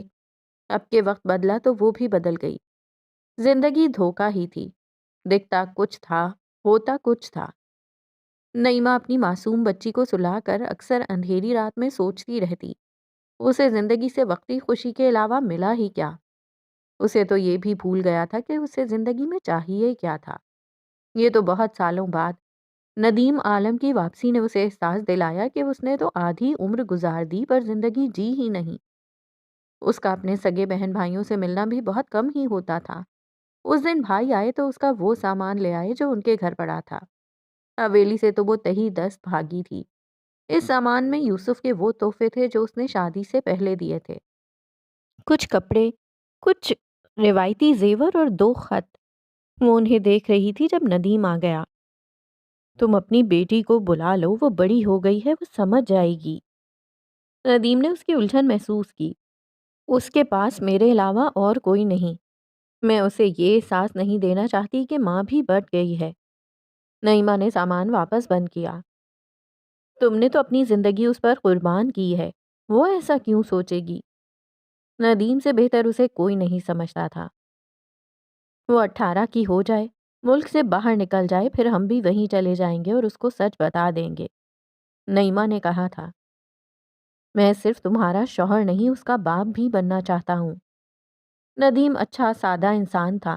وہ نعیمہ سے بہت محبت کرتا تھا، تبھی ایسی مشکل شادی کے لیے آمادہ ہوا تھا۔ بس پھر ایک اچھے باپ کی طرح اسے محفوظ کر دینا۔ نعیمہ نے اتنی بار یہ وعدہ لیا تھا کہ حساب نہیں رہا تھا۔ میں تمہارے ساتھ ساتھ اس کا بھی ساتھ دوں گا، وعدہ۔ اب چلیں، اس سے پہلے کہ تمہارا ارادہ بدل جائے، میں تم سے نکاح کرنا چاہتا ہوں۔ ندیم نے مسکرا کر کہا۔ اس روز ایک مختصر مگر خوبصورت تقریب میں دونوں کا نکاح ہو گیا تھا۔ اگلی بار درِ سمین سے مل کر اس نے یونس کے تحفے اس کو دے دیے، لیکن وہ چاہ کر بھی اپنی زندگی میں آئی تبدیلی کا اپنی بیٹی کو نہیں بتا سکی۔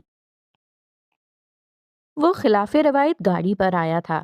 اب مصروفیت ختم ہوئی تھی تو ماں سے ملنا ضروری لگا۔ صبح کا وقت تھا، گھر میں خاموشی ہی متوقع تھی، مگر اس وقت زیادہ ہی خاموشی تھی۔ وہ خاص خاموشی جو ماں کے گھر میں نہ ہونے سے ہوتی ہے۔ لاؤنج کچن خالی تھا۔ وہ دروازہ کھول کر جبین کے کمرے میں چلا گیا۔ صوفے کے کنارے پر ایک سیاہ موبائل سے ہلکی ردھم کا فلمی گانا بلند ہو رہا تھا۔ اسی صوفے پر کوئی آنکھوں پر ہاتھ رکھے نیم دراز تھی۔ اویس الٹے پاؤں مڑنے لگا تو دروازے سے قدم ٹکرائے۔ صوفے سے ایک دم وہ اٹھی، اور وہ لائبہ کے سوا کون ہو سکتی تھی؟ اویس نے چھت کی طرف دیکھا۔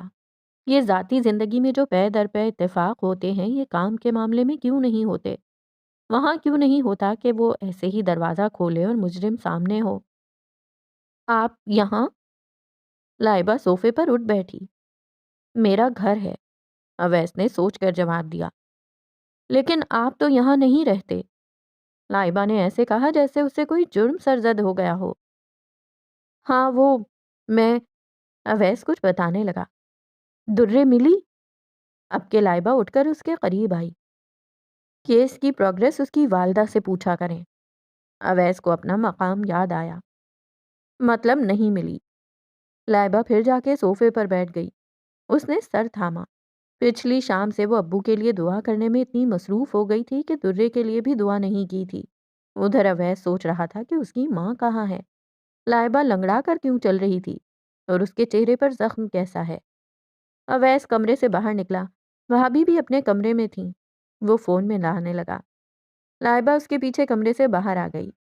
آپ کو معلوم ہے میرے ابو کچھ سخت مزاج کے ہیں۔ جب پہلی بار میرا کمرہ الگ ہوا تو مجھے پھپھو کا پرانا کمرہ ملا۔ مجھے اکیلے میں ڈر لگتا تھا تو میں رات کو بھائیوں کے کمرے میں فرش پر ہی سو جاتی تھی۔ فجر کے وقت بھائی جان اٹھتے اور مجھے اوپر بھیج دیتے۔ دن میں تو میں چاہے جتنی ہی دیر سوتی رہوں مجھے فرق نہیں پڑتا تھا۔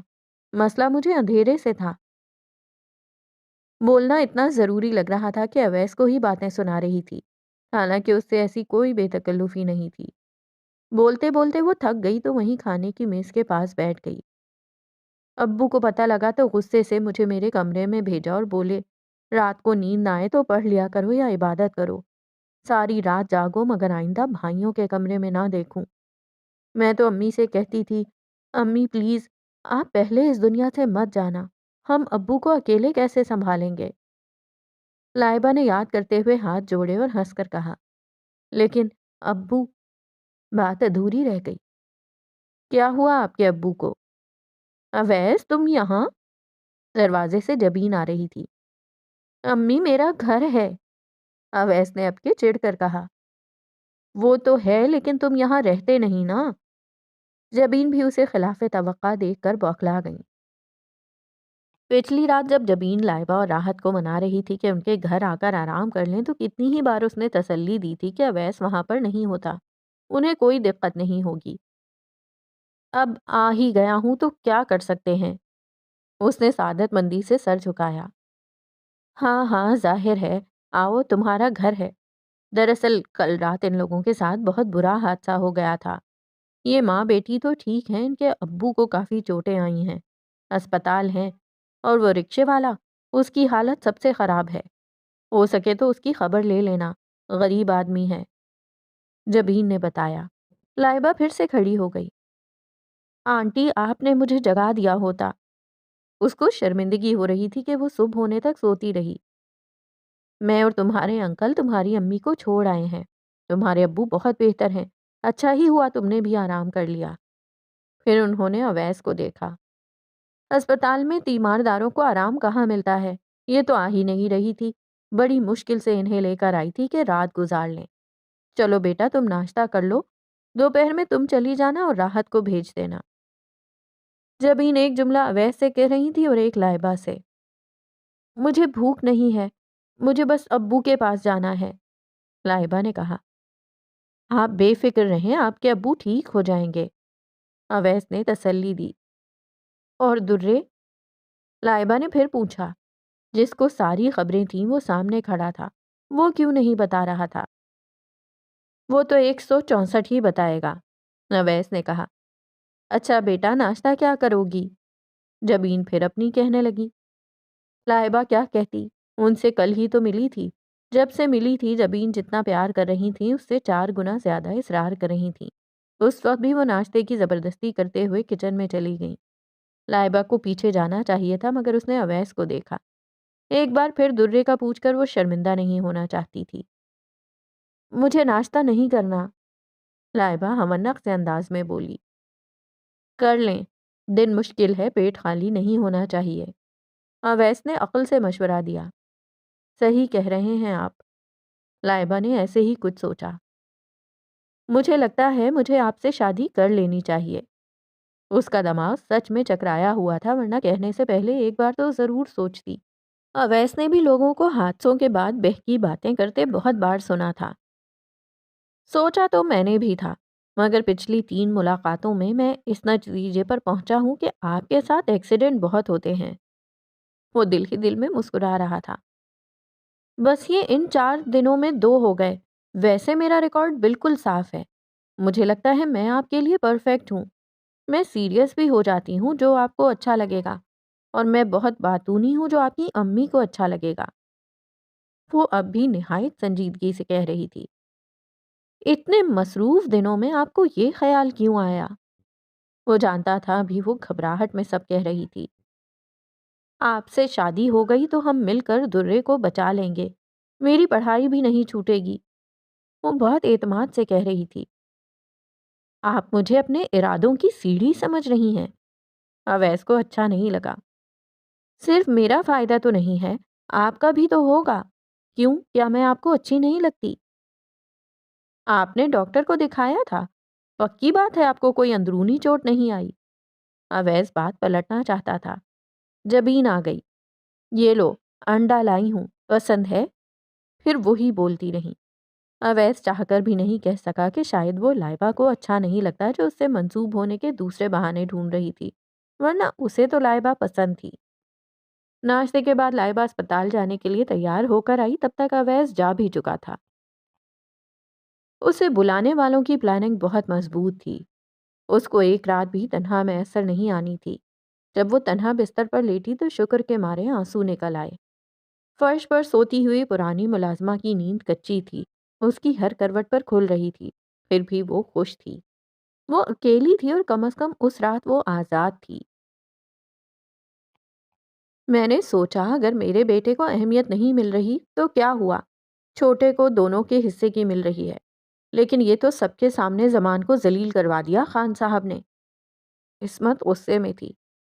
جس قوت سے ہم دوسروں سے لڑتے تھے لگتا ہے اب وہی جبر اب ہمارے اپنے گھر میں برسنے والا ہے۔ یوسف بھی گہری سوچ میں تھا۔ ہمارے گھر، ہمیں کس سے خطرہ ہوگا؟ اس نے حیران ہو کر پوچھا۔ آج زمان نے بشار کے خلاف تلوار اٹھائی۔ سب نے دیکھا وہ آخری وار کس نیت سے کیا گیا تھا۔ اگر ایسے ہی باپ کو چھوڑ کر بیٹے اور بڑے بھائی کو چھوڑ کر چھوٹے بھائی کو فوقیت دی جاتی رہی تو ہتھیار ایک دوسرے کے خلاف بھی اٹھ سکتے ہیں۔ یوسف نے اپنی بیوی کو گھمبیر انداز میں دیکھا۔ اس کے باوجود خان صاحب کا فیصلہ ہے کہ یونس کی بیٹی زمان کی بیوی بنے۔ وہ لڑکی اپنی ماں کی طرح فساد لائے گی۔ عصمت نے کہا کہ ان کا فیصلہ نہیں، ان کی ضد ہے، اور ان کی ضد کا کوئی توڑ نہیں۔ یوسف کچھ سوچ رہا تھا، پھر اچھی طرح سے سوچ کر اس نے اپنی بیوی کو دیکھا۔ ایک بات تو بتاؤ، یہ تو پتہ لگ گیا کہ خان صاحب کو مجھ سے زیادہ زمان پسند ہے، لیکن اگر میں ان کی مرضی کے خلاف جا کر کچھ کروں تو کیا وہ مجھے معاف کر دیں گے؟ یہ سوچنے سے بہتر ہے کہ آپ یہ حساب لگائیں کہ آپ میں سزا برداشت کرنے کی کتنی طاقت ہے، کیونکہ خان صاحب اور معافی۔ وہ آنکھیں گھما کر اپنے کام میں مصروف ہو گئی۔ زہلا یعنی درِ زمین کے آنے کے بعد 2 سورج طلوع ہو چکے تھے۔ وہ 2 راتیں درِ زمین چین سے سوئی تھیں تو مہراب خان نے تڑپ کر کاٹی تھیں۔ انہوں نے بشار کا منہ تک نہیں دیکھا تھا۔ زمان نے شرمندگی کے مارے خود اپنا منہ چھپا لیا تھا۔ اب بھی اسے ڈھونڈنے جانے والوں نے آ کر بتایا تھا کہ وہ نہیں ملا۔ وہ یوں روپوش نہ ہوا ہوتا تو تلوار ٹوٹنے کے باوجود وہ زمان اور زاہلہ کا نکاح کروا چکے ہوتے۔ وہ تلوار! میراب خان کو یاد آیا۔ پرانی ہونے کے باوجود وہ ان کے دادا کی تلوار، اس تلوار سے زیادہ مضبوط تھی جو بشار چلا رہا تھا۔ وہ ٹوٹ گئی تھی کیونکہ اس نے بشار پر وار کیا تھا۔ مہراب خان نے کلس کر سوچا، جن ہاتھوں کی مضبوطی کو خود سینچا تھا اس کا وار اس بار کلیجے پر پڑا تھا۔ بشار کو بلاؤ، انہوں نے کسی کو کہا۔ بشار تو بے چینی سے قریب ہی بھٹک رہا تھا، فوراً حاضر ہو گیا۔ ایسا کام کیوں کیا کہ سر جھکا کر کھڑے ہونا پڑے؟ میں شرمندہ ہوں، آخری بار بہت اچانک تھا۔ سیب چھری پر گرے یا چھری سیب پر، کٹتا سیب ہی ہے۔ آئندہ کے لیے یاد رکھنا، چاہے تمہاری جان چلی جائے مگر ہماری عزت پر حرف نہ آئے۔ مہراب خان نے گرج کر کہا۔ ادب سے جھکی بشار کی نگاہ بے یقینی سے اٹھی۔ یہ بات وہ کبھی خود بھی کہہ چکا تھا کہ مہراب خان کی عزت اس کی جان سے زیادہ قیمتی ہے، لیکن مہراب خان کے منہ سے یہ سننا گلا دبائے جانے کے مترادف تھا۔ جو تم نے بگاڑا ہے اب تم ہی سنبھالو، جاؤ اور زمان کو لے کر آؤ۔ اس حکم کے ساتھ تو مہراب خان نے جیسے اس پر تھوک دیا۔ زمان کو ڈھونڈنا مشکل نہیں ہونا تھا، مشکل اسے لے کر آنا تھا۔ وہ اچھے سے جانتے تھے کہ بشار کو زمان کی انا کی بھرپائی شاید اپنی ناک رگڑ کر دینی پڑے، پھر بھی ان کا وہی حکم تھا۔ وہ خاموش رہا۔ وہ سر اٹھا کر کہتا تھا کہ خان کے علاوہ کسی کا حکم نہیں مانتا، لیکن وہ یہ نہیں جانتا تھا کہ خان کے حکم اتنے کٹھن ہو جائیں گے۔ مہراب خان نے ایک اور ملازم کو اشارہ کیا۔ تم بشار کی جانے میں مدد کرو اور یوسف کو میرے پاس بھیجو، جیسے بشار پر پہرا بٹھا رہے ہوں۔ ملازم بشار کو لے کر جانے لگا، پھر اچانک اس کو یاد آیا، یوسف خان تو شہر گئے ہیں۔ شہر؟ کیوں؟ مہراب خان حیران ہوئے۔ سنا تھا کوئی پیشی ہے۔ جواب آیا، زہلہ بھی ساتھ گئی ہے۔ مہراب خان کا لہجہ سب کا خون خشک کر گیا۔ مجھے نہیں معلوم سرکار، بس سنا تھا کہ ساتھ ہیں۔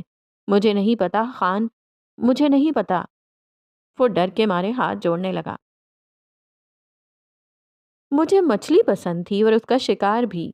یونس کا اس کا شوق نہیں تھا، لیکن وہ میرے ساتھ ضرور جاتا تھا۔ اس اندھیرے میں پانی نظر نہیں آ رہا ہوتا تھا جب میں ڈوری ڈال کر بیٹھ جاتا تھا۔ وہ اچھا وقت ہوتا تھا۔ ہم دونوں خاموشی سے ساتھ بیٹھتے تھے، پھر روشنی ہو جاتی اور یونس کوئی کتاب پڑھنے لگتا۔ اکثر مقابلہ ہوتا کہ میرے چالاک کانٹے نے زیادہ شکار کیے یا یونس نے زیادہ صفحے پڑھے۔ یونس نے بولنا شروع کیا تو درِ زمین کا دھیان بھٹکا، ورنہ وہ تو بھاگنے کا موقع ڈھونڈ رہی تھی۔ یہ گارڈ میرے ذاتی ہیں اور ہماری حفاظت کے لیے ہیں۔ یوسف کو نظر آ رہا تھا کہ وہ غیر آرام دہ ہے۔ وہ دونوں گاڑی کی پچھلی سیٹ پر تھے۔ آپ مجھے کہاں لے کر جا رہے ہیں؟ اس نے پوچھا۔ تمہاری گمشدگی کی FIR درج ہوئی تھی۔ میجسٹریٹ کے سامنے دفعہ 164 کے مطابق تمہارا بیان ہونا ہے۔ کہ تم نے کس کے پاس رہنا ہے، اپنے دادا کے پاس یا ماں کے پاس؟ در زمین جہاں تھی وہ تو زمین اس دنیا کا حصہ ہی نہیں لگتی تھی جو وہ پہلے دیکھ کر آئی تھی۔ یہاں قانون کی باتیں کیسے؟ اس لیے نکاح کروایا جا رہا تھا تاکہ شوہر کے علاوہ میں کسی کا نام نہ لے سکوں۔ اس نے بآواز بلند سوچا۔ تم سچ میں یونس کی بیٹی ہو؟ یوسف پشمردگی سے مسکرایا، لیکن اب وہ الجھ رہی تھی۔ نکاح نہیں ہوا۔ خان صاحب کا اتنا اثر و رسوخ ہے کہ وہ چاہیں تو تم میجسٹریٹ کے سامنے بھی کبھی نہ آ سکو۔ لیکن ہم جا رہے ہیں۔ کیوں؟ اس کو وہ سارے مرد ایک جیسے لگ رہے تھے، کوئی انسانوں کا شکاری، کوئی مچھلیوں کا۔ اس لیے جا رہے ہیں کیونکہ تم یونس کی بیٹی ہو اور میں تمہارا تایا۔ یوسف نے اس کے سر پر ہاتھ رکھا۔ در زمین کو بہت دن بعد اپنا وجود آزاد لگا۔ اس کا فیصلہ اس کا اپنا تھا، اس میں کوئی دھونس زبردستی نہیں تھی۔ وہ پرسکون ہونے لگی۔ گاڑی رکی۔ دروازہ اس نے خود کھولا، قدم اس نے خود باہر نکالے۔ جس نے قید نہیں دیکھی وہ آزادی کے احساس کی قدر نہیں جانتے۔ وہ جان گئی تھی۔ اس طرف سے اندر۔ تم وہ کہنا جو تم چاہتی ہو، باقی میں سنبھال لوں گا۔ یوسف نے تسلی دی۔ وہ چھوٹا سا دفتر تھا۔ در زمین نے پہلے یوسف کو دیکھا جو اس پر کسی قسم کی زور زبردستی نہیں کر رہا تھا، اور دوسری نظر پڑی تو اس کو نعیمہ نظر آئی۔ وہ حیران رہ گئی۔ کیا یہ خواب تھا؟ انہیں عدالت نے اس لیے بلایا ہوگا کہ اگر تم ان کے حق میں بیان دو تو تمہیں ان کے سپرد کیا جا سکے۔ یوسف بتاتے ہوئے آگے بڑھا۔ وہ شرمندہ ہے، وہ دوستوں کے پاس نہیں گیا ہوگا۔ بشار نے سوچتے ہوئے ایک پتھر اٹھا کر ندی میں پھینکا۔ چند قطرے ہوا میں اڑے اور پھر دوبارہ ندی میں غرق ہو گئے۔ گیسٹ ہاؤس میں بھی ملازم ہوں گے اور وہاں تو بندے دیکھ آئے تھے۔ اب کہ اس نے موٹا پتھر پھینکا، کہیں شہر جا کر غم تو نہیں غلط کر رہا۔ بشار نے اب کے ننھا سا کنکر پھینکا۔ وہ دیکھنا چاہتا تھا کتنی دور تک جاتا ہے۔ پھر اس نے اپنی قمیض اتار کر کونے میں رکھی۔ اس نے کپڑوں کے نیچے گھٹنوں تک آتا جانگیا پہن رکھا تھا۔ وہ آگے بڑھا اور ندی میں کود گیا۔ ندی گہری نہیں تھی۔ اس نے ایک پتھر ڈھونڈا جو اس نے خود ہی پھینکا تھا۔ قریبی کسی سادے سے ہوٹل میں رہنے کا اس کا مزاج نہیں ہے۔ اس کا جسم مصروف ہوتا تھا تو ذہن اور بہتر کام کرتا تھا۔ تیسرا پتھر اس نے اندازے سے اٹھایا تھا۔ شاید وہ اس نے خود پھینکا تھا، شاید کسی اور نے۔ صاف پانی میں تیرنا اسے ویسے ہی اچھا لگ رہا تھا۔ پچھلے 2 دن اس نے چنگاریوں میں جو گزارے تھے۔ زمان نے اگر یہاں وہ تفریح سروس شروع کر دی جو وہ چاہتا تھا تو یہ ندی بھی گندی ہو جائے گی، اس نے سوچا۔ لیکن وہ یہاں اتنی دور کیوں شروع کرے گا؟ یہاں تو دور دور تک کوئی پیٹرول پمپ ہی نہیں ہے۔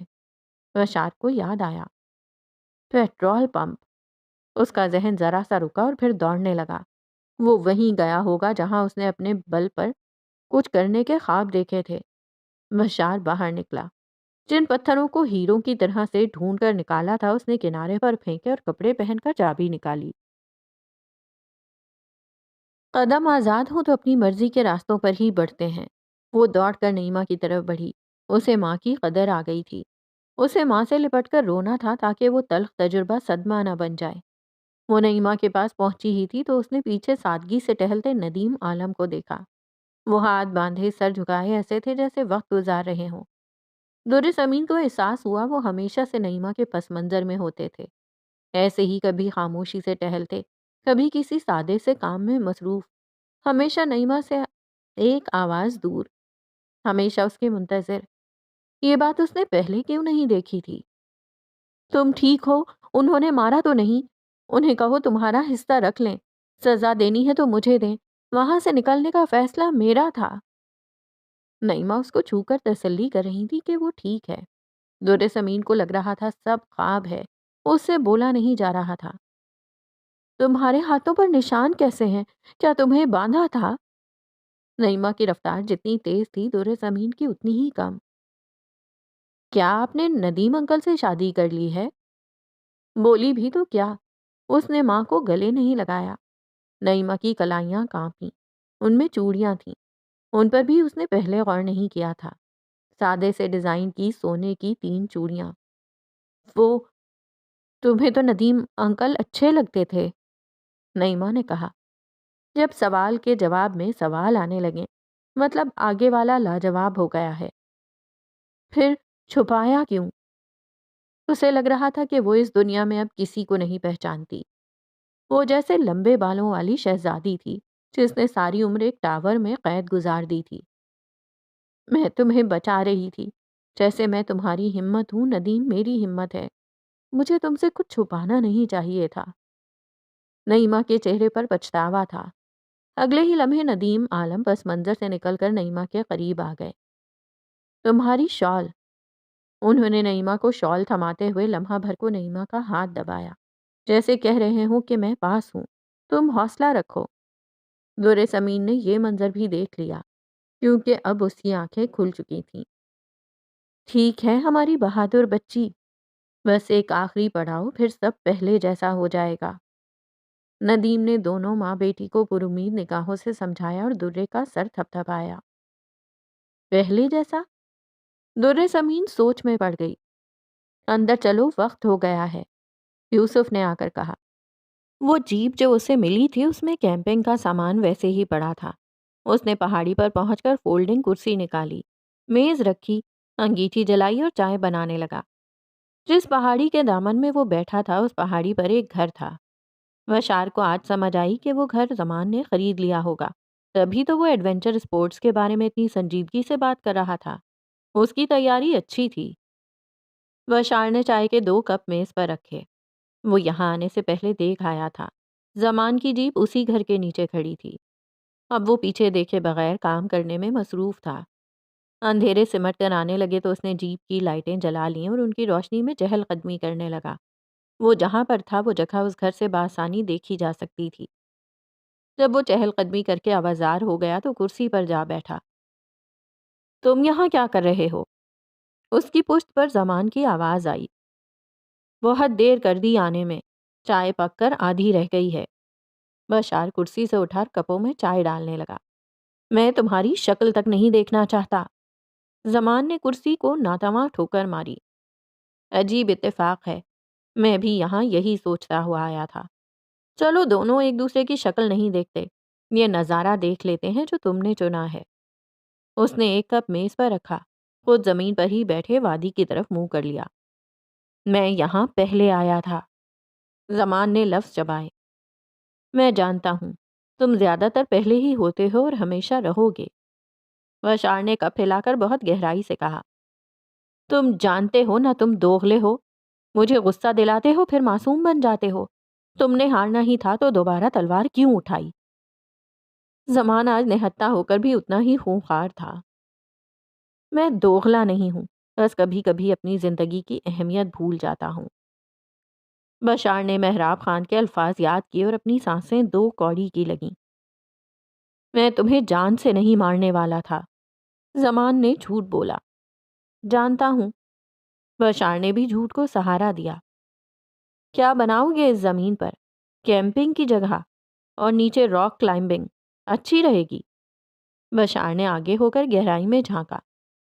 بکواس بند کرو اور جاؤ یہاں سے۔ زمان کو غصہ آیا۔ شکر تمہیں میری باتیں بکواس لگیں، تم ہمیشہ مجھے نظر انداز ہی کرتے تھے، اب اتنی اہمیت کیوں دینے لگے ہو؟ ہمارا تعلق پہلے جیسا ہی رہنے دو۔ بشار نے سمجھایا۔ تمہیں دیکھنا کون چاہتا ہے؟ تم جان کر ہمیشہ وہاں مارتے ہو جہاں درد ہوتی ہے۔ زمان کے پاس اس نفرت کی گہری وجہ تھی۔ یوں تنہا بیٹھے رہو گے تو یہ درد کبھی ختم نہیں ہوگا۔ واپس چلو، صرف پہلی نظر چبھے گی، دوسری نظر تک سب ٹھیک ہو چکا ہوگا۔ بشار نے سمجھایا۔ کیوں واپس آؤں؟ تمہاری جیت پر تالیاں پیٹنے؟ زمان اب بھی غصے میں تھا۔ نہیں، بلکہ یہ ثابت کرنے کہ تم نے ہار نہیں مانی۔ میدان چھوڑ کے بھاگ جاؤ گے تو مقابلہ ختم ہو جائے گا۔ ہم سالوں سے ایک دوسرے کے مقابلے پر ہیں۔ ایک مقابلہ ختم ہوا ہے، کل کوئی دوسرا ہوگا، پھر دیکھیں گے کون جیتتا ہے۔ بشار نے حل بتایا۔ مجھے خوشی ملنے والی تھی، تم سے برداشت نہیں ہوا۔ زمان اب بھی اسے ہی الزام دے رہا تھا۔ تمہیں بھی خوش ہونا چاہیے۔ خان نے مجھے بھیجا ہے خاص طور پر تمہیں لینے، وہ 2 دن سے تمہیں ڈھونڈ رہے ہیں۔ بشار نے بھی چائے کا کپ میز پر رکھ دیا۔ جبکہ سوکھی ہوئی چائے دیکھ کر لگ رہا تھا کہ وہ اتنی کڑوی ہو چکی ہے کہ اندر تک راحت پہنچا دے گی۔ خوشی تو تمہیں ہونی چاہیے کہ مجھے ایسا کر دیا ہے کہ اپنے ہی دادا کا سامنا کرنے سے گھبرا رہا ہوں۔ خوش ہوں میں، بہت خوش، بشار نے استہزائیہ انداز میں کہا۔ بشار کو اندر تک کڑواہٹ محسوس کرنے کے لیے چائے کی ضرورت نہیں تھی۔ اتنے ہی خوش ہو تو جاؤ یہاں سے، رہنے دو مجھے اکیلا۔ زمان پلٹ کر واپس جانے لگا۔ کم از کم وہ بشار کے کہنے پر تو واپس ہرگز نہیں جاتا۔ ٹھیک ہے، جانے سے پہلے اپنی امانت لے لو، بشار نے کہا۔ زمان نے رک کر اسے دیکھا۔ اس کی کون سی امانت؟ بشار نے آگے بڑھ کر جیپ میں موجود ایک بکسا نکالا اور زمان کو تھمایا۔ کھولے بغیر ہی زمان جانتا تھا کہ اس کے اندر کیا ہے، پھر بھی اس نے بکسا کھول کر دیکھا۔ اس کے ابو اب بہتر تھے۔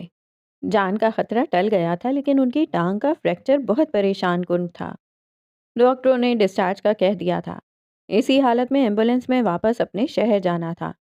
لائبہ کے بھائی نے کہا تھا کہ جب ابو نے ملتان ہی آنا ہے تو ان کا سفر کر کے لاہور آنے کا جواز نہیں۔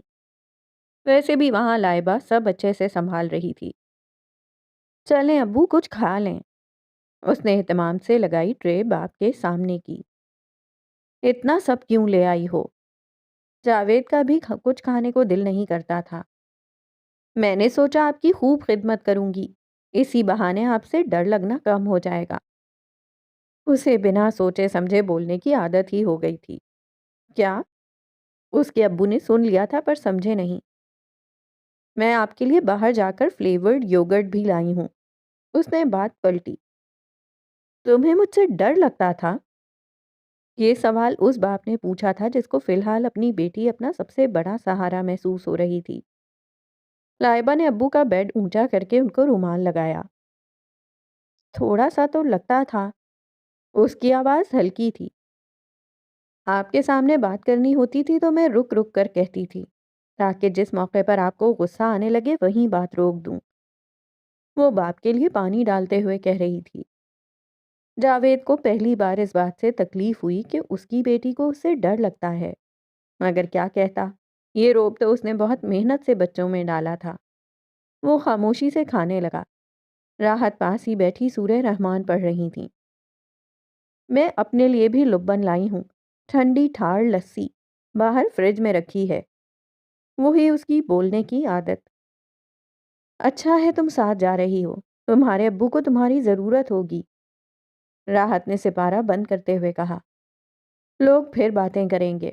جب میں ایمبولینس میں پہنچوں گا کہ بیٹی کو لینے گئے تھے اپنی ٹانگ توڑوا کر آ گئے، اس خاندان کے ساتھ تو مسئلے ہی ختم نہیں ہوتے۔ جاوید نے نوالا چباتے ہوئے غائبانہ طور پر اور بھی کچھ چبایا۔ ایسے لوگوں کی کیوں سننی جن کو صرف باتیں بنانی آتی ہیں؟ راحت اب سچ میں آوازار ہو چکی تھی۔ جاوید سوچتا رہا، کھاتا رہا۔ میں کلیئرنس کروا لاؤں، یہ پھر لائبہ نے ہی کہا اور فائل لے کر باہر چلی گئی۔ وہاں ایک پورا سسٹم تھا جس کے تحت سب ہو رہا تھا، لیکن ان کو لائبہ کے ہونے سے جتنا آسرا تھا وہ بیان نہیں کر سکتے تھے۔ شاکرا پھپھو بھی آئی تھیں، رو دھو کر سر میں درد کیا اور چل دیں۔ اس نے ہفتہ بھر رہنا تھا۔ بھائی کے لیے جلدی واپسی کا اس نے مروتن بھی نہیں پوچھا۔ پریشان نہ ہو، سب ٹھیک ہو جائے گا۔ راحت نے دیکھا وہ بہت دیر سے خاموش تھے۔ پریشان نہیں ہوں، سوچ رہا ہوں لوگوں کو میرے ایکسیڈنٹ سے نیا موضوع ہی مل رہا ہے تانوں کا، تو کیوں نہ لائبہ کو رہنے ہی دیں۔ جاوید نے بیگم سے کہتے ہوئے سوچا۔ راحت کو اس مشکل لمحے میں ایک دم سکون کا احساس ہوا۔ لائبہ پیکٹ میں اسٹرو ڈالتے ہوئے آرام سے چل رہی تھی۔ فائل اس نے دے دی تھی، چند منٹوں میں سارا حساب کلیئر ہو کر مہر لگ جانی تھی۔ پہلا گھونٹ بھرتے ہی اس کو اپنی ایک اور اچھی عادت کا احساس ہوا۔ وہ پیچھے مڑ کر دیکھنے والوں میں سے نہیں تھی۔ ہاں، زندگی میں بہت انچاہی تبدیلیاں آ رہی تھیں، لیکن ایسا نہیں تھا کہ آگے مواقع کم ہو جائیں گے۔ اس نے جو کچھ سیکھا وہ تو اس کے ساتھ ہی رہے گا۔ وہ خود کو سمجھاتے ہوئے بڑھی۔ ایک تو اسپتال میں ویسے ہی دکھ درد، پریشانیاں اور مصیبتیں، اوپر سے ٹی وی پر بھی وہاں خبرنامہ ہی چل رہا تھا۔ لال لال چمکدار ٹکر دیکھ کر لائبہ رخ موڑنے والی تھی جب اس نے پولیس والے کے منہ سے مغویہ کا لفظ سنا۔ جی، مغویہ نے خود جا کر مجسٹریٹ کے سامنے بیان دیا ہے اور کہا ہے کہ وہ اپنی مرضی سے اپنے دادا کے پاس آئی ہیں۔ یہ دیکھیں ان کے دستخط۔ پریس کانفرنس کرتے ہوئے افسر نے کاغذ بھی دکھائے۔ لیکن ایسا کیسے ہو سکتا تھا؟ درے ایسا نہیں کر سکتی تھی۔ بچی نے اگر اپنی مرضی سے جانا ہوتا تو اپنا سامان لے کر جاتی۔ آپ تو کہہ رہے ہیں کہ اس کا موبائل فون تک پیچھے رہ گیا تھا؟ ایک صحافی نے بڑے تیکھے انداز میں سوال کیا۔ یہ خاندانی دشمنی کا معاملہ تھا جو بچی کی ماں کی اس کے دادا کے ساتھ تھی۔ بچی کا اس دشمنی میں کوئی حصہ نہیں تھا۔ ہم نے اس کو الگ بٹھا کر پوری طرح سے تسلی کی ہے کہ وہ یہ بیان کسی دباؤ میں نہیں دے رہی۔ لائبہ کے ہاتھ سے پیکٹ چھوٹ گیا۔ دودھ کی سفید دھار اس کے قدموں میں بہنے لگی۔ اس کا دل چیخنے لگا۔ یقیناً وہ پہلے سے بھی بڑی مصیبت میں ہے۔ اس کو اپنے لیے لڑنا نہیں آتا۔ وہ تو دوسروں کو خوش کرنے کے لیے خاموشی اختیار کر لیتی ہے۔ لائبہ اسکرین میں بیٹھے ان تمام لوگوں کو دل ہی دل میں قائل کر رہی تھی، مگر اس کی گواہی کی وہ اہمیت نہیں تھی جو در سمین کے دستخط کی تھی۔ یہ کیا ہو رہا تھا؟ بریکنگ نیوز کا ہر لفظ اس کا منہ چڑھانے لگا۔ عدالت سے نکل کر اس نے نعیمہ کو زور سے گلے لگایا اور پھوٹ پھوٹ کر رو دی۔ وہ اتنا روئی تھی کہ نعیمہ سے بات ہی نہیں کر سکی۔ یوسف تایا غصے سے اسے وہاں سے لے آئے تھے۔ اس نے جدا ہوتے ہوئے نعیمہ سے صرف اتنا کہا تھا کہ اپنا خیال رکھنا، میں آپ سے رابطہ کروں گی، میں ٹھیک ہوں۔ اسے ماں کے ساتھ لگ کر مزید رونے دیا جاتا تو آنسو خشک ہونے کے بعد وہ یہ ضرور بتاتی کہ اس نے یہ فیصلہ اس لیے نہیں کیا تھا کہ وہ نعیمہ سے ناراض تھی۔ اس نے یہ فیصلہ اس لیے کیا تھا کہ اسے نعیمہ کے شادی کے فیصلے پر اطمینان تھا۔ اس کی ماں نے اپنی زندگی اس کی وجہ سے تکلیفوں میں کاٹ دی۔ اب اس کی ماں کو خوشی ملی تھی۔ سب کچھ پہلے جیسا ہو جاتا تو پہلے جیسی بھاگ دوڑ رہتی، پہلے جیسا منہ چھپانا رہتا، پہلے جیسا ڈر رہتا۔ اس نے اپنی قربانی دے کر اپنی ماں کی خوشیوں کو بچایا تھا۔ کم از کم اس کی ماں آزادی سے زندگی گزار سکتی تھی۔ وہ رہ لے گی جن بھی حالات میں رہنا ہو۔ وہ خود کو یہی کہہ کر قائل کر لیا تھا۔ اس کی ماں خوش رہے گی تو وہ بھی خوش ہوگی۔ در سمین نے یہ سارا کچھ اتنی بعد میں بولا کہ کوئی فائدہ نہیں رہا تھا۔ وہاں سے جلدی آنے کا اسے ایک اور نقصان بھی ہوا تھا۔ وہ نعیمہ کی بات بھی نہیں سن سکی۔ جب یوسف اسے گاڑی میں بٹھا کر لے گیا تو نعیمہ بھی آنسو صاف کر کے چلائی تھی، درے واپس آ جاؤ درے، تمہیں نہیں پتا کہ وہ لوگ کیسے ہیں۔ درے میں تمہیں لے کر بھاگی تھی، تم نہیں جانتی درے۔ درے کی گونج بہت دیر تک اٹھتی رہی۔ ایک وہ رات تھی جب اس کے ماں باپ کا قتل ہوا تھا۔ وہ رات اس نے کھلے آسمان تلے گزار دی تھی۔ اس کے بعد یہ رات تھی جب اس نے ایک مرتبہ پھر خود کو زمین اور آسمان کے درمیان معلق پایا۔ زمان نہیں مانا۔ اس کا دیا بکسا وہیں ٹھکرا کر وہ واپس اپنے ٹھکانے پر چلا گیا تھا۔ بشار کبھی حکم پورا کیے بغیر واپس نہیں گیا تھا۔ آج کیسے چلا جاتا؟ اس نے سلیپنگ بیگ نکالا تو مزید جھرجھری آ گئی۔ اسے یاد آ گیا کہ اس نے در سمین کو اس کے اندر ڈالا تھا۔ اس نے سلیپنگ بیگ سے نظریں چرا لیں۔ اس کو لانا خان کا فیصلہ تھا، صحیح ہی ہوگا۔ اس نے بے چین دل کو تسلی دی، پھر خالی گھاس پر ہی لیٹ گیا اور آسمان دیکھنے لگا۔ بہت دیر جیپ کی لائٹیں جلتی رہیں تاکہ زمان دیکھ لے کہ وہ اب بھی وہیں ہے، مگر وہ نہیں آیا۔ اگر زمان کو اسے ذلت دے کر تسلی ملتی ہے تو دے لے۔ اس کے اندر کون سا غرور بھرا تھا جو ٹوٹ جانے پر سانسیں محتاج ہو جائیں۔ وہ تارے گھورنے لگا تو احساس ہوا اب اس کے اندر سکون بھی نہیں تھا۔ وہ رات بے سکونی میں اس نے خالی زمین پر کاٹ دی تھی۔ روشنی ہونے تک بھی زمان نہیں آیا تھا۔ صبح اسی انگیٹھی پر اس نے ایک کپ چائے بنائی جو اس بار خشک ہونے سے پہلے اس نے پی لی تھی۔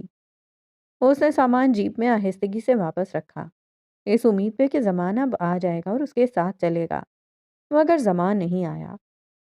بشار کے لیے گاڑی میں چابی گھمانے سے گاڑی چلا کر اس جگہ سے دور جانے تک کا سفر انتہائی تکلیف دہ تھا۔ ایک تعلق تھا جو اس کے اور خان کے بیچ کمزور پڑتا جا رہا تھا۔ وہ پل کے پاس پہنچا تو ایک تیز رفتار جیپ نے اس کا راستہ کاٹا۔ وہ زمان کی جیپ تھی۔ زمان نے اس کا راستہ روک لیا۔ پیپ پیپ پیپ زمان تیز ہارن دے رہا تھا۔ بشار اس کا مقصد سمجھ کر بھی انجان بنا رہا۔ اگر واپس ہی آنا تھا تو ساری رات مجھے کیوں جگایا؟ بشار نے کہا۔ زمان جیپ سے اتر کر بشار کے پاس آیا۔ میں بھی ساری رات نہیں سویا، تمہیں زمین پر سوتا دیکھ کر مزہ ہی اتنا آ رہا تھا۔ زمان نے قہقہا لگایا، پھر خود ہی بشار کی جیب سے وہ بکسا نکالا، پھر ایسی تیزی سے گاڑی پل پر سے لے گیا کہ کچھ دیر تک لگتا رہا جیسے پل جھول رہا ہے۔